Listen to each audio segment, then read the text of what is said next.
അന്ത്യാള ഹൃദയം തുറന്നതുപോലെ നമ്മുടെ ഹൃദയത്തെ തുറന്ന് നമുക്ക് വചനം കേൾപ്പാൻ തക്കവണ്ണം ഇടയായി തീരട്ടെ. കേൾക്കുന്നെല്ലാം ഗ്രഹിപ്പാൻ തക്കവണ്ണം ഇടയായി തീരട്ടെ. നമുക്ക് അറ്റൻഡൻസ് ഇടുന്നത് ഒരു 7:45 കഴിഞ്ഞിട്ടായിരിക്കും. കുറച്ചു പേരും കൂടി ജോയിൻ ചെയ്യാനുണ്ടല്ലോ. അപ്പോ ഇത് കഴിഞ്ഞിട്ട് അതിന്റെ സ്ക്രീൻഷോട്ട് നമ്മൾ ഗ്രൂപ്പിൽ ഷെയർ ചെയ്യും. അപ്പോൾ ഇന്ന് ജോയിൻ ചെയ്തിട്ട് അതിനകത്ത് ഉൾപ്പെട്ട ആരെങ്കിലും വന്നിട്ടില്ല എന്നുണ്ടെങ്കിൽ മെസ്സേജ് ഇട്ടാൽ അവരുടെയും കൂടെ അറ്റൻഡൻസ് നമ്മൾ ഇവിടെ ബുക്കിൽ രേഖപ്പെടുത്തുന്നതായിരിക്കും. കർത്താവ് നമ്മെ ധാരാളമായി സഹായിക്കുമാറാകട്ടെ. നമുക്ക് ഏറ്റവും സ്നേഹത്തോടെ ദേവദാസനെ കർത്താവിന്റെ വചന പഠനത്തിനായിട്ട് നമുക്ക് സ്വാഗതം ചെയ്യാം.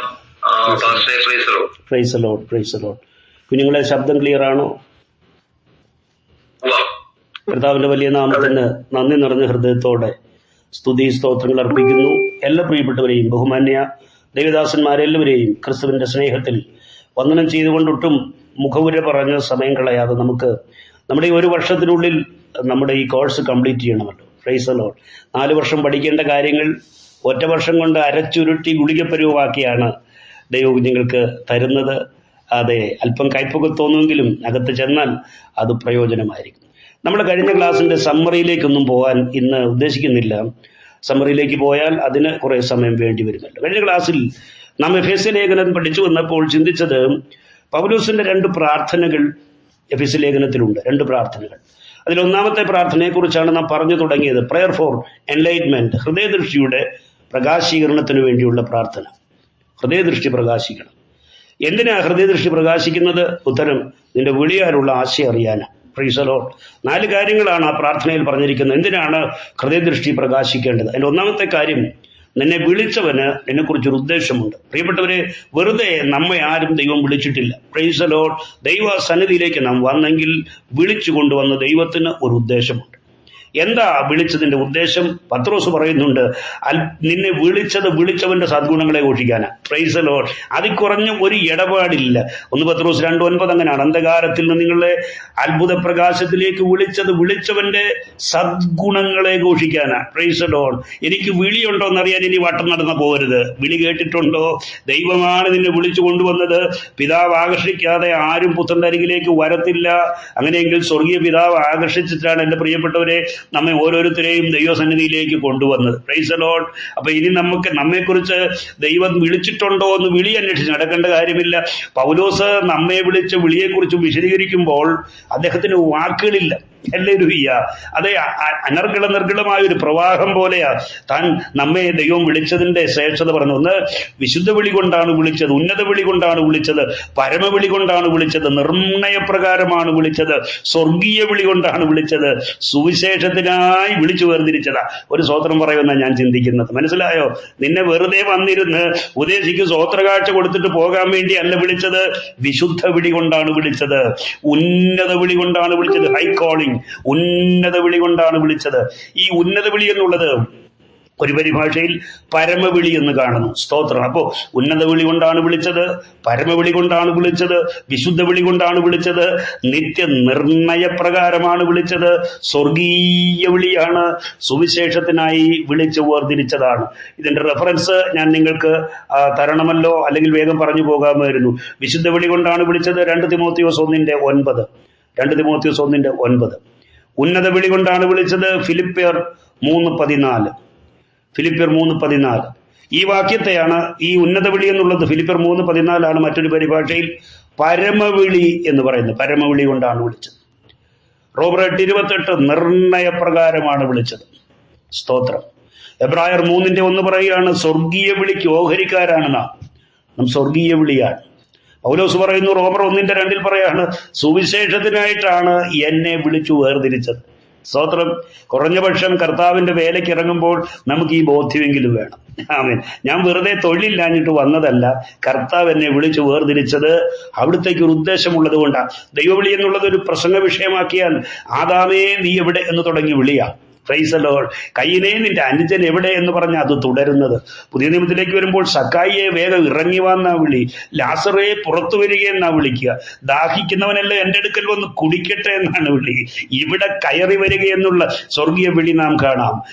പുസ്തകം അവസാനിക്കുന്ന ഇങ്ങനെയാണ്, വരികയെന്ന ആത്മാവും മണവാട്ടിയും പറയട്ടെ, കേൾക്കുന്നവരും അങ്ങനെ തന്നെ പറയണം. Price the Lord. അപ്പൊ നമ്മൾ ആരും ഇവിടെ യാദൃശ്ചികമായിട്ട് വന്നതല്ല. കുഞ്ഞെ, നിന്നെ ദൈവം വിളിച്ചതിന് പ്രത്യേക പദ്ധതിയുണ്ട്. എൻ്റെ പ്രിയപ്പെട്ടവരെ, നമ്മെക്കുറിച്ചുള്ള ദൈവത്തിന്റെ പദ്ധതി, ഇറ്റേണൽ പർപ്പസ്, നിത്യനിർണയം തിരിച്ചറിയാനാണ് ഹൃദയദൃഷ്ടി പ്രകാശിക്കേണ്ടത്. സ്തോത്രം. പ്രിയരെ, നമ്മുടെ ഈ ഒറിജിനും പർപ്പസും ഡെസ്റ്റിനിയും എല്ലാം ദൈവം നിശ്ചയിച്ച പോലെ നടക്കുന്നത്. നമ്മളാരും നിയന്ത്രിച്ച പോലെ അല്ല, ദൈവം നിശ്ചയിച്ചതുപോലെ. മനസ്സിലായോ? നിന്റെ ഒറിജിൻ, നിന്റെ ഉത്ഭവം എവിടെ നടക്കണമെന്ന്, ആരിലൂടെ നടക്കണമെന്ന് ദൈവം നിശ്ചയിച്ചതാ. Praise the lord. നിന്റെ ഡെസ്റ്റിനി, നിന്റെ ഫൈനൽ ഡെസ്റ്റിനി, നീ എവിടെയാണ് നീ എത്തിച്ചേരേണ്ടെന്നുള്ളതും സ്വർഗത്തിലെ ദൈവം നിശ്ചയിച്ചതിന് പ്രകാരമാണ്. നമ്മളൊക്കെ കോളേജുകളൊക്കെ തിരഞ്ഞെടുക്കും, പക്ഷെ നീ എവിടെ ചെന്നെത്തണമെന്ന് ദൈവം നിശ്ചയിച്ചിട്ടുണ്ട്. Price the lord. നിന്റെ ഭൂതകാലം ഡിസൈൻ ചെയ്തത് ദൈവമാണെങ്കിൽ നിന്റെ ഭാവിയുടെ പുസ്തകവും അവിടുത്തെ കരങ്ങളിൽ ഭദ്രമാണ്. ആമേൻ, ആമേൻ. ഉറപ്പാ.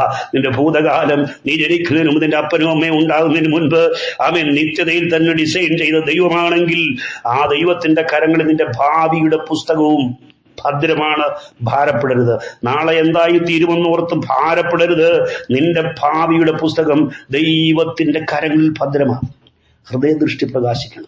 പ്രിയപ്പെട്ട, ഒരു വിത്തിനകത്ത് ഒരു ഹാർവസ്റ്റ് ഒളിഞ്ഞിരിക്കുന്നത് പോലെ നമ്മുടെ ഉള്ളിൽ ദൈവം വെച്ചിരിക്കുന്ന ഹിഡൻ പൊട്ടൻഷ്യൽ ഉണ്ട്. ഹിഡൻ പൊട്ടൻഷ്യൽ ടാലന്റുകളുണ്ട്. നമ്മൾ കാണുന്നില്ലെന്നേ ഉള്ളൂ, ഉണ്ട്. അത് നമ്മൾ തിരിച്ചറിയണം. അതിനായി അതറിയാത്തത് കൊണ്ടാണ് അനേകർ ആത്മഹത്യ ചെയ്യുന്നത്. Price the Lord. വിത്തിനകത്ത് ഒരു വൃക്ഷം ഒളിച്ചിരിക്കുന്നത് പോലെ കുഞ്ഞ്, നിന്റെ ഉള്ളിൽ ദൈവം വെച്ചിരിക്കുന്ന ടാലന്റ് കണ്ടെത്തണം.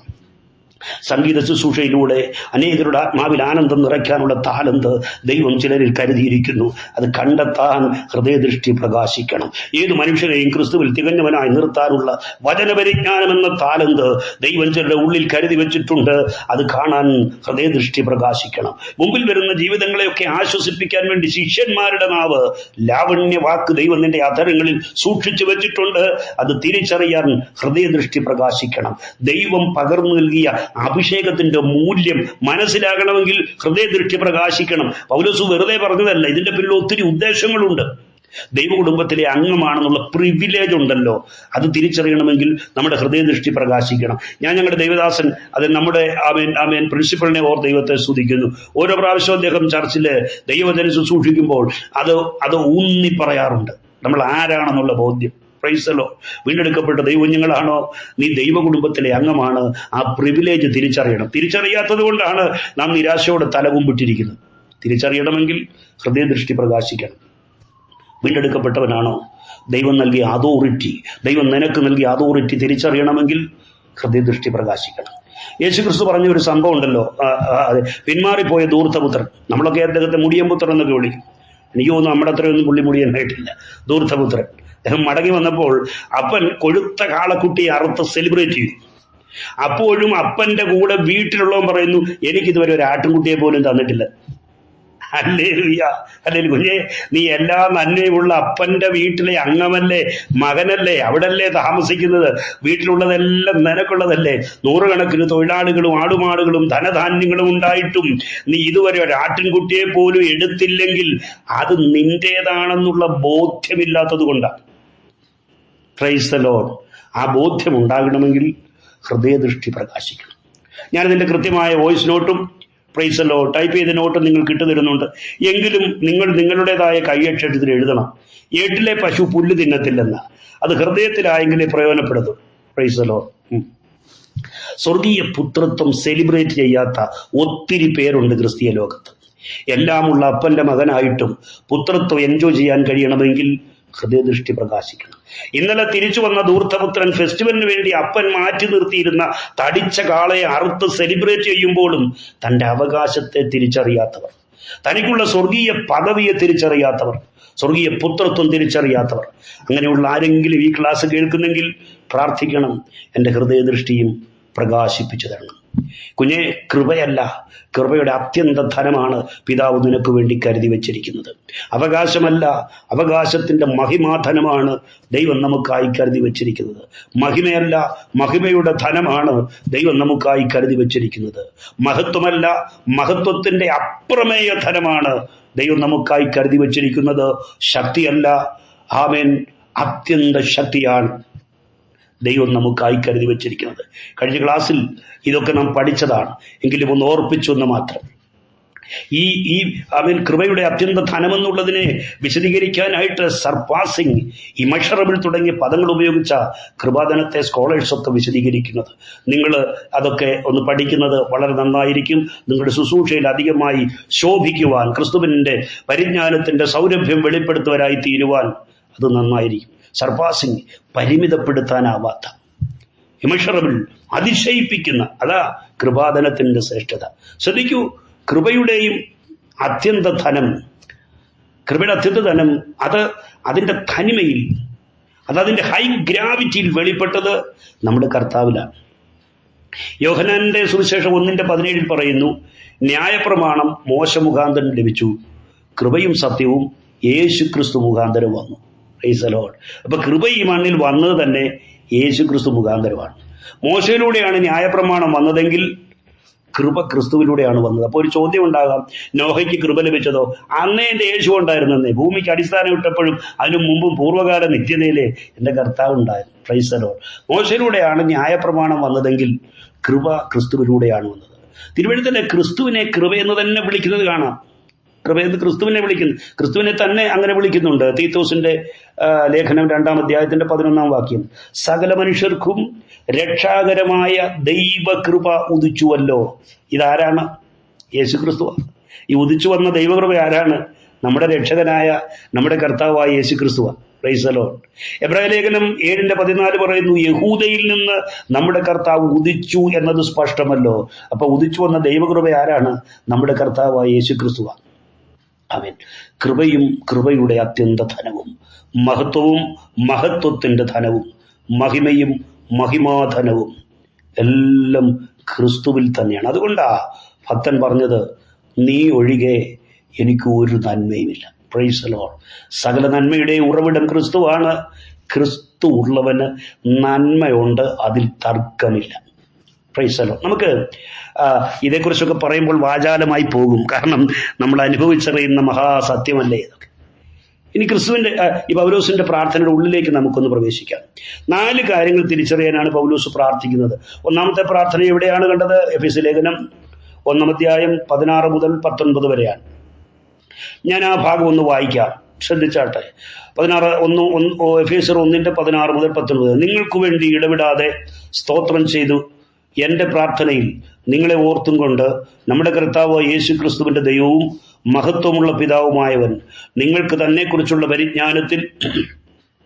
ജ്ഞാനത്തിന്റെയും വെളിപ്പാടിന്റെയും ആത്മാവിനെ തരേണ്ടതിനും നിങ്ങളുടെ ഹൃദയദൃഷ്ടി പ്രകാശിച്ചിട്ട് അവന്റെ വിളിയാലുള്ള ആശ ഇന്നതെന്നും വിശുദ്ധന്മാരിൽ അവന്റെ അവകാശത്തിന്റെ മഹിമാധനം ഇന്നതെന്നും അവന്റെ വല്ലഭത്വത്തിന്റെ വ്യാപാരത്താൽ വിശ്വസിക്കുന്ന നമുക്ക് വേണ്ടി വ്യാപരിക്കുന്ന അവന്റെ ശക്തിയുടെ അളവറ്റ വലിപ്പം ഇന്നതെന്നും നിങ്ങൾ അറിയേണ്ടതിന് പ്രാർത്ഥിക്കുന്നു.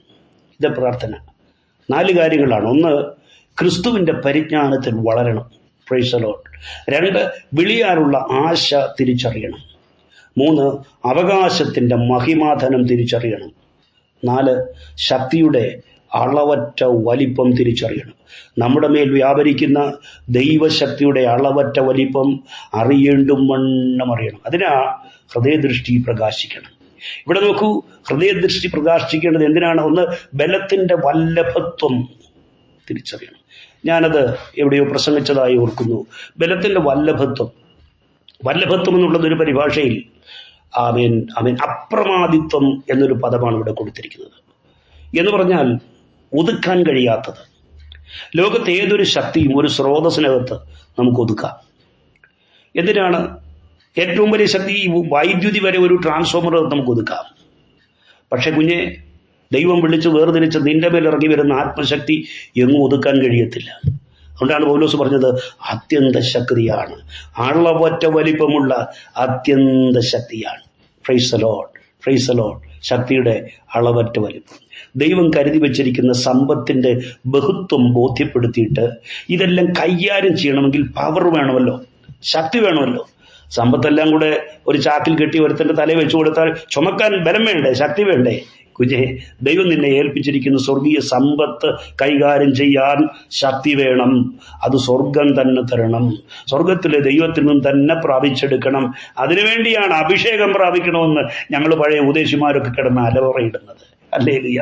അപ്പൊ പുച്ഛിക്കും പലരും, പുച്ഛിച്ചോട്ടെ, പക്ഷെ യാഥാർത്ഥ്യം അതാണ്. Price the Lord. കുഞ്ഞെ, നിന്നെ ദൈവം ഏൽപ്പിച്ചിരിക്കുന്ന ശുശ്രൂഷകളുണ്ടല്ലോ, ആ സ്വർഗീയ സമ്പത്തുണ്ടല്ലോ, നിനക്ക് വേണ്ടി മാറ്റിവെച്ചിരിക്കുന്ന സ്വർഗീയ സമ്പത്തുകൾ, അതെടുത്ത് യൂസ് ചെയ്യാൻ കഴിയണമെങ്കിൽ ശക്തി ആവശ്യമാണ്. മാത്രമല്ല, ദൈവം തന്ന സമ്പത്ത് ദുഷ്ടൻ അപകരിച്ചുകൊണ്ട് പോകാതെ സൂക്ഷിക്കാനും എനിക്ക് ശക്തി വേണം. 6-ാം അധ്യായത്തിൽ ഈ ദൈവം തന്നിരിക്കുന്ന സമ്പത്ത് അപഹരിക്കാൻ നിൽക്കുന്ന 4 കൂട്ടരെ കുറിച്ച് നാം കഴിഞ്ഞ ക്ലാസ്സിൽ പഠിക്കാനിടയായി തീർന്നു. അത് ആഴത്തിൽ പഠിക്കേണ്ട വിഷയമാണ്. ദൈവം അനുവദിച്ചാൽ ഈ ക്ലാസ് തീരുന്ന മുറയ്ക്ക് അത് എടുക്കാമെന്ന് ചിന്തിക്കുന്നു. ആരൊക്കെയാണ് 4 കൂട്ടർ? 1 principalities, 2 authorities, 3 rulers of darkness, 4 army of evil spirit from heaven. വാഴ്ചകൾ, അധികാരങ്ങൾ, അന്ധകാര ലോകത്തിന്റെ അധിപതി, സ്വർലോകങ്ങളിലെ ദുഷ്ടാത്മസേന, പൈശാചിക ചതുരംഗപ്പട. കുഞ്ഞെ, നിന്റെ അനുഗ്രഹങ്ങൾ അപകരിക്കാതെ സൂക്ഷിക്കാൻ നിനക്ക് ശക്തി വേണം. പ്രത്യേകിച്ച് കർത്താവിന്റെ മഹത്വമുള്ള വേലയിലായിരിക്കുന്ന പ്രിയപ്പെട്ടവർ, ഹല്ലേലൂയ, ഈ അത്യന്ത ശക്തി നമ്മുടെ സ്വന്തമെന്നല്ല, ദൈവത്തിന്റെ ദാനമാണെങ്കിലും നീയാകുന്ന മൺപാത്രത്തിൽ അത് പകർന്നെടുക്കണം. അതിനുവേണ്ടി ഉപവസിക്കണം, അതിനുവേണ്ടി പ്രാർത്ഥിക്കണം, അതിനുവേണ്ടി എന്തു വിലയും കൊടുക്കാൻ നാം തയ്യാറാകണം. Price the Lord. ഈ പൈശാചിക ചതുരംഗപ്പടയെ ജയിക്കാൻ എൻ്റെ പ്രിയപ്പെട്ടവരെ സാധാരണ ശക്തി പോരാ, പിന്നെ ഡുനാമിസ് പവർ തന്നെ വേണം, അത്യന്ത ശക്തി വേണം. പൗലോസ് പറയുന്നു 1:19, ആ ശക്തിയെക്കുറിച്ച് പൗലോസ് പറയാണ് 1:19, വിശ്വസിക്കുന്നവർക്ക് വേണ്ടി വ്യാപരിക്കുന്ന ശക്തിയുടെ അളവറ്റ വലിപ്പം തിരിച്ചറിയണം. വിശ്വസിക്കുന്നവർക്ക് വേണ്ടി വന്നിരിക്കുന്ന എല്ലാവർക്കും വേണ്ടി ഇത് വ്യാപരിക്കത്തില്ല. ക്ലാസ്സിൽ അറ്റൻഡ് ചെയ്ത എല്ലാവർക്കും വേണ്ടി വ്യാപരിക്കത്തില്ല. വിശ്വസിക്കുന്നെങ്കിൽ നിനക്ക് വേണ്ടി വ്യാപരിക്കും. ദൈവത്തിന്റെ പരിശുദ്ധാത്മാവിന്റെ ശക്തി ഇന്നുമുണ്ട്. അത് എനിക്കും അത് പ്രാപിക്കാൻ കഴിയുമെന്ന് നീ വിശ്വസിക്കുന്നെങ്കിൽ, പ്രൈസ് ദി ലോർഡ്. ഇന്ന് കുറെ പേര് ഇറങ്ങിയിട്ടുണ്ട്, അതൊക്കെ 1-ാം നൂറ്റാണ്ട് കഴിഞ്ഞു പോയിരുന്നു. ഇല്ല, ദൈവത്തിന്റെ നദിയിൽ വെള്ളം നിറഞ്ഞിരിക്കുന്നു. വറ്റിപ്പോയെന്നല്ല, ദൈവത്തിന്റെ നദിയിൽ വെള്ളം നിറഞ്ഞിരിക്കുന്നു. ഒരു നദി ഉണ്ടായിരുന്നുവെന്നല്ല, ഒരു നദി ഉണ്ട്. Price the Lord. അതിന്റെ തോടുകൾ ദൈവനഗരത്തെ, അത്യുന്നതന്റെ വിശുദ്ധ നിവാസത്തെ തന്നെ സന്തോഷിപ്പിക്കുന്നു. അടുത്തിരിക്കുന്നവർക്കൊക്കെ സന്തോഷമുണ്ട്. നിനക്ക് സന്തോഷമില്ലാത്തതിന്റെ കാരണം എന്താ? ഉത്തരം, നീ ഇതുവരെ അത്യുന്നതന്റെ വിശുദ്ധ നിവാസമായി തീർന്നിട്ടില്ല. Price the Lord. വിശ്വസിക്കുന്നവർക്ക് വേണ്ടിയാണ് ആമേൻ ആത്മശക്തി വ്യാപരിക്കുന്നത്. 20-ാം വാക്യം നോക്കൂ, അവൻ ക്രിസ്തുവിലും വ്യാപരിച്ചു. ക്രിസ്തുവിൽ വ്യാപരിച്ച ശക്തി. ഏത് സംഭവമായി ഇവിടെ പൗലോസ് ഉദ്ദേശിക്കുന്നത്? ക്രിസ്തുവിൽ വ്യാപരിച്ചു എന്ന് പറയുന്നത് സ്നാനപ്പെട്ട് കയറി വന്നപ്പോൾ അവൻ പരിശുദ്ധാത്മാവ് നിറഞ്ഞവനായി യോർദാൻ വിട്ടു മടങ്ങിയെന്ന് പറഞ്ഞ സംഭവമല്ല. ക്രിസ്തുവിൽ വ്യാപരിച്ച ഒരു അനുഭവമുണ്ട്. അത് സ്തോത്രം, ഹല്ലേലൂയ, കല്ലറത്തോട്ടത്തിൽ, ആ കല്ലറയ്ക്കുള്ളിൽ കർത്താവ് ഇരിക്കുമ്പോഴാണ്. Price the lord, praise the Lord. സകല ലോകത്തിന്റെ ഈ പാപത്തിന്റെ പരിഹാരമായി ദൈവത്തിനായ ക്രിസ്തുയേശു പരമയാഗമായി തീർന്നു. അവന്റെ മരണം ഉറപ്പാക്കാൻ വേണ്ടി ഒരു പടയാളി താഴെ നിന്നുകൊണ്ട് ഒരു കുന്തമെടുത്ത് അവന്റെ വിലാപ്പുറത്ത് കുത്തിത്തിരിച്ചു. Praise the lord. ആ കുന്തത്തിന്റെ അലകിലൂടെ രക്തവും വെള്ളവും പുറപ്പെട്ടു എന്ന് നാം വായിക്കുന്നു. ഞാനതേക്കുറിച്ച് ഇങ്ങനെ പഠിച്ചിട്ടുണ്ട്.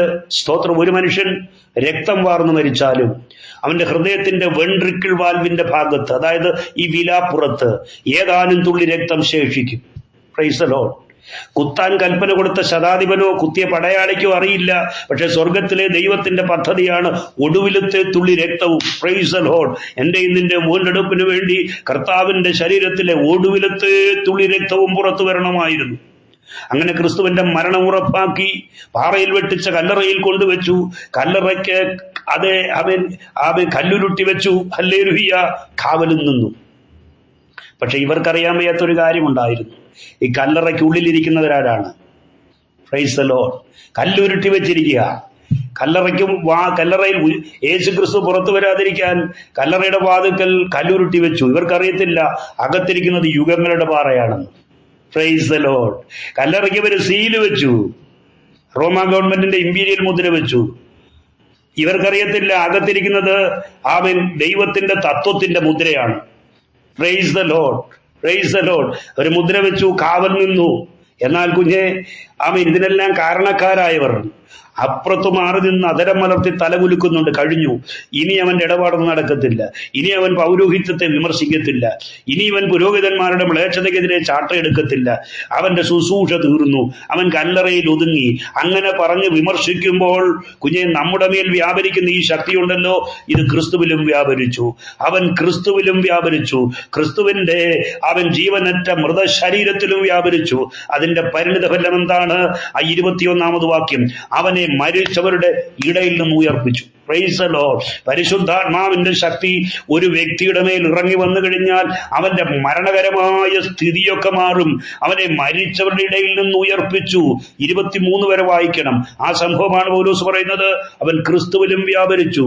അതുകൊണ്ട് അവനെ മരിച്ചവരുടെ ഇടയിൽ നിന്ന് ഉയർപ്പിച്ചു. കുഞ്ഞെ, ഈ ശക്തി നിന്റെ മേൽ വ്യാപരിച്ചാൽ നിന്റെയും മരണകരമായ അവസ്ഥയ്ക്ക് വ്യത്യാസം വരും. നീ കൈവയ്ക്കുന്ന രോഗികളുടെ മേലുള്ള മരണകരമായ അവസ്ഥയ്ക്കും വ്യത്യാസം വരും. അതുകൊണ്ട് നാം ഈ അത്യന്ത ശക്തിയുടെ അളവറ്റ വലിപ്പം അവൻ ആസ്വദിച്ചറിയണം.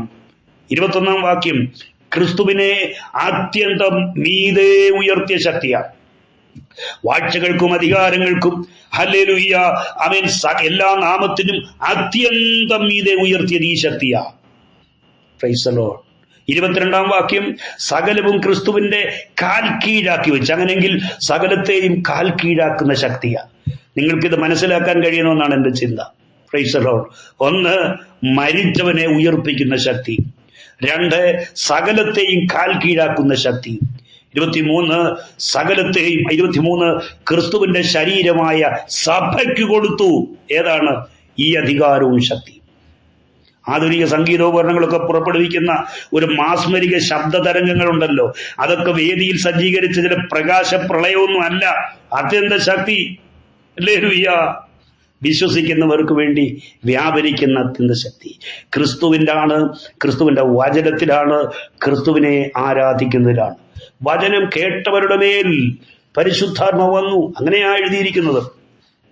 ക്രിസ്തുവിന്റെ ജനനത്തിൽ ഈ ശക്തി വെളിപ്പെട്ടു. ക്രിസ്തുവിന്റെ ശുശ്രൂഷ ആദിയോടന്തം ഈ ശക്തി നിറഞ്ഞു നിന്നു. ക്രിസ്തുവിന്റെ പുനരുത്ഥാനത്തിൽ ഈ ശക്തി വെളിപ്പെട്ടു. അത് തന്നെ ഒരു വലിയ പ്രസംഗമാണ്. ക്രിസ്തുവിന്റെ ജനനത്തിൽ വെളിപ്പെട്ട പരിശുദ്ധാത്മ ശക്തി, ക്രിസ്തുവിന്റെ ശുശ്രൂഷയിൽ ഉടനീളം നിറഞ്ഞു നിന്ന പരിശുദ്ധാത്മ ശക്തി, ക്രിസ്തുവിന്റെ പുനരുത്ഥാനത്തിൽ ഹല്ലേലൂയ വെളിപ്പെട്ട പരിശുദ്ധാത്മ ശക്തി. ക്രിസ്തുവിന്റെ പുനരുത്ഥാനത്തോടെ സംഭവിച്ച കാര്യങ്ങൾ എന്താണ്? 1-ാം അധ്യായത്തിന്റെ 21 മുതൽ 23 വരെ എഴുതിയിരിക്കുന്നു.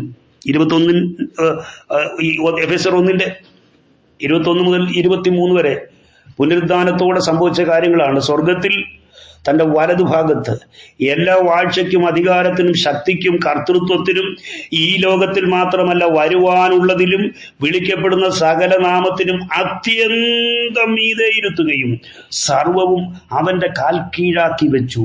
അവനെ സർവത്തിനും മീതെ തലയാക്കി എല്ലാറ്റിലും എല്ലാം നിറയ്ക്കുന്നവന്റെ നിറവായിരിക്കുന്ന അവന്റെ ശരീരമായ സഭയ്ക്ക് കൊടുക്കുകയും ചെയ്തിരിക്കുന്നു. കൊടുക്കുമെന്നല്ല, കൊടുക്കാമെന്നല്ല, കൊടുക്കുകയും ചെയ്തിരിക്കുന്നു. പുനരുത്ഥാനത്തിൽ സംഭവിച്ച 4 കാര്യങ്ങളാണ്. അതേ കാര്യങ്ങളാണ് ഇവിടെ എണ്ണി പറഞ്ഞത്.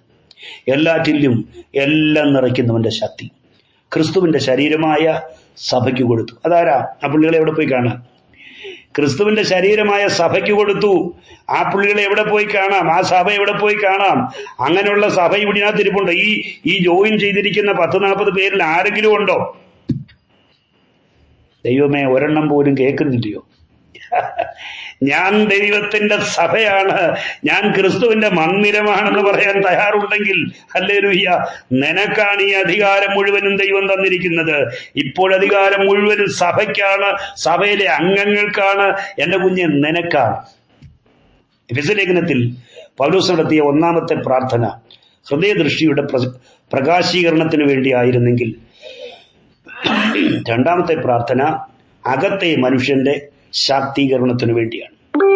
അകത്തെ മനുഷ്യന്റെ ശാക്തീകരണം. എവിടെയാണ് 2-ാമത്തെ പ്രാർത്ഥന? ഞാൻ പ്രാരംഭത്തിൽ പറഞ്ഞതാണ്. 3-ാം അധ്യായത്തിന്റെ 14 മുതൽ 21 വരെ. എന്താ 14-ാം അധ്യായം തുടങ്ങുന്നത്? ഇങ്ങനെയാണ് തന്റെ പ്രാർത്ഥന: സ്വർഗത്തിലും ഭൂമിയിലുള്ള സകല കുടുംബത്തിനും പേർ വരുവാൻ കാരണമായ പിതാവിന്റെ സന്നിധിയിൽ മുട്ടുകുത്തുന്നു. മുട്ടുകുത്തുന്നെങ്കിൽ നമ്മുടെ ഇപ്പോൾ ഈ പരിഭാഷയിൽ വന്നിരിക്കുന്ന ഒരു ചെറിയ വിഷയമുണ്ട്. സ്വർഗത്തിലും ഭൂമിയിലുമുള്ള സകല കുടുംബത്തിനും പേര് വരുവാൻ കാരണമായ പിതാവിന്റെ സന്നിധിയിൽ. അപ്പൊ സ്വർഗത്തിലൊക്കെ കുടുംബജീവിതം ഉണ്ടെന്ന് വരത്തില്ലേ? അങ്ങനൊന്നുമല്ല. പിന്നെയോ ഭൂമിയിലുള്ള സകല കുടുംബത്തിനും സ്വർഗത്തിൽ പേര് വരുവാൻ കാരണഭൂതനായ ഒരുത്തനുണ്ട്. Praise the lord. അത് കർത്താവായ യേശു ക്രിസ്തുവാ. ആമേൻ. അവന്റെ മുമ്പിൽ വേണം മുട്ടുകുത്താൻ. കണ്ട മറിയയുടെ മുമ്പിൽ മുട്ടുകുത്തരുത്, പുണ്യാളന്റെ മുമ്പിൽ മുട്ടുകുത്തരുത്, കണ്ട ഫോട്ടോയുടെ മുമ്പിൽ ഒന്നും മുട്ടുകുത്തരുത്. Price the lord. ഒരു പ്രയോജനവുമില്ല. നിന്റെ പേര് ജീവന്റെ പുസ്തകത്തിൽ എഴുതിയ ഒരുത്തനുണ്ട്. അവന്റെ മുമ്പിൽ വേണം മുട്ടുകുത്തി പ്രാർത്ഥിക്കാൻ. Price the Lord. പ്രാർത്ഥനയ്ക്കായി ആരുടെ മുമ്പിൽ മുട്ടുകുത്തണമെന്നാ പൗലോസ് ഇവിടെ പഠിപ്പിക്കുന്നത്. നിന്റെ പേര് സ്വർഗത്തിലെ പുസ്തകത്തിൽ എഴുതുവാൻ കാരണക്കാരനായ ഒരുത്തനുണ്ടല്ലോ, അവന്റെ മുമ്പിലേ മുട്ടുകുത്താവും. 16-ാം വാക്യമാണ്, അകത്തെ മനുഷ്യൻ ശക്തിയോടെ ബലപ്പെടണം. ഇതാണ് അകത്തെ മനുഷ്യന്റെ ശാക്തീകരണം. ആദ്യം അകക്കണ്ണ് തുറക്കാൻ വേണ്ടി പ്രാർത്ഥിക്കണം കേട്ടോ. പിന്നെ അകത്തെ മനുഷ്യൻ ശക്തിപ്പെടാൻ വേണ്ടി പ്രാർത്ഥിക്കണം. ആദ്യം അകത്തെ കണ്ണ് തുറക്കാൻ വേണ്ടി പ്രാർത്ഥിക്കണം. പിന്നെ അകത്തെ മനുഷ്യൻ ശക്തിപ്പെടാൻ വേണ്ടി പ്രാർത്ഥിക്കണം. പൗലൂസിന്റെ നല്ലൊരു പ്രയോഗമാണ്. പൗലൂസിനല്ലാതെ മറ്റാർക്കും ഇതൊന്നും പറയാൻ കഴിയത്തില്ല. Inner man, outer man. Price the Lord. അകത്തെ മനുഷ്യൻ, പുറത്തെ മനുഷ്യൻ. നമ്മൾ കിടന്നിട്ട് ചാക്കോച്ചൻ മരിച്ചുപോയി. കാണാൻ ചെന്നപ്പോൾ ചാക്കോച്ചനോട് കിടപ്പുണ്ട്. അപ്പൊ പിന്നെ പോയതാരാ? Price the Lord. പോയ പുള്ളിയാണ് അകത്തെ മനുഷ്യൻ. പ്രിയപ്പെട്ടവരെ, ഈ കൈ എന്റേതാ, പക്ഷെ കൈയല്ല ഞാൻ. തല എന്റേതാ, പക്ഷെ തലയല്ല ഞാൻ. ഈ ഉടല് മൊത്തം എന്റേതാ, പക്ഷേ ഇതൊന്നും അല്ല ഞാൻ. എൻ്റെ അകത്ത് ഒരുത്തനുണ്ട്.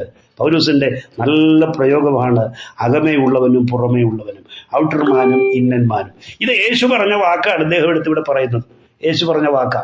നിങ്ങൾക്ക് എഫേസ്യ ലേഖനം സന്തോഷത്തോടെ മനസ്സിലാക്കുന്ന സന്തോഷമുണ്ടെന്നാണ് ഞാൻ ചിന്തിക്കുന്നത്. Price the Lord. നമ്മുടെ പ്രവാചകവരേണ്യനായ ഷാജി പാസൊക്കെ ഏതാണ്ടൊരു വിഷമത്തോടിരിക്കുന്നു. എന്താ മനസ്സിലാക്കുന്നുണ്ടല്ലോ അല്ലേ? പ്രവചനവേദിയിൽ ഇതൊക്കെ പറയണം. Price the Lord. എൻ്റെ സഹോദരനെ കേട്ടു, അതുകൊണ്ടാണ് ഞാൻ അത്രയും പറയാൻ ഒരു സ്വാതന്ത്ര്യം എടുത്തത്. Price the Lord. നിങ്ങളോട് പറഞ്ഞത് എല്ലാവരോടും പറഞ്ഞിരിക്കുന്നു. ഓക്കെ. യേശു ഒരിക്കൽ പറഞ്ഞു, ഗോതമ്പ് മണി നിലത്ത് വീണ് ചാകുന്നില്ലെങ്കിൽ തന്നെയിരിക്കും, ചത്താലോ വളരെ ഫലം കായ്ക്കും. എങ്ങനെയാ ഗോതമ്പ് മണി നിലത്ത് വീണ് ചാകുന്നത്? അതിൻ്റെ പുറന്തോട് തകരുമ്പോഴാണ്. Praise the lord. അതിൻ്റെ പുറന്തോട് പൊട്ടി അതിനകത്തുനിന്നൊരു പ്ലാന്റ് പുറത്തു വരും, ഒരു തൈ പുറത്തു വരും, അകത്തുള്ളവൻ പുറത്തു വരും.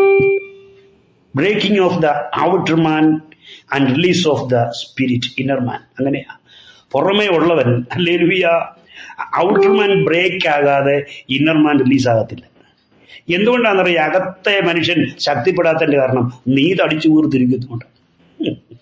പുറമേ ഉള്ളവൻ ചീർത്ത് 100 കിലോ കവിഞ്ഞു, അകമേ ഉള്ളവൻ നേർത്ത് ഈർക്കിലി പരുവായി. ഹല്ലേലൂയ. പുറത്തെ മനുഷ്യന് പുട്ടും കടലയും പോത്തും മുട്ടയും അതൊക്കെ മതി. പക്ഷെ അകത്തെ മനുഷ്യന് വചനമെന്ന മായമില്ലാത്ത പാല് കൊടുക്കണം.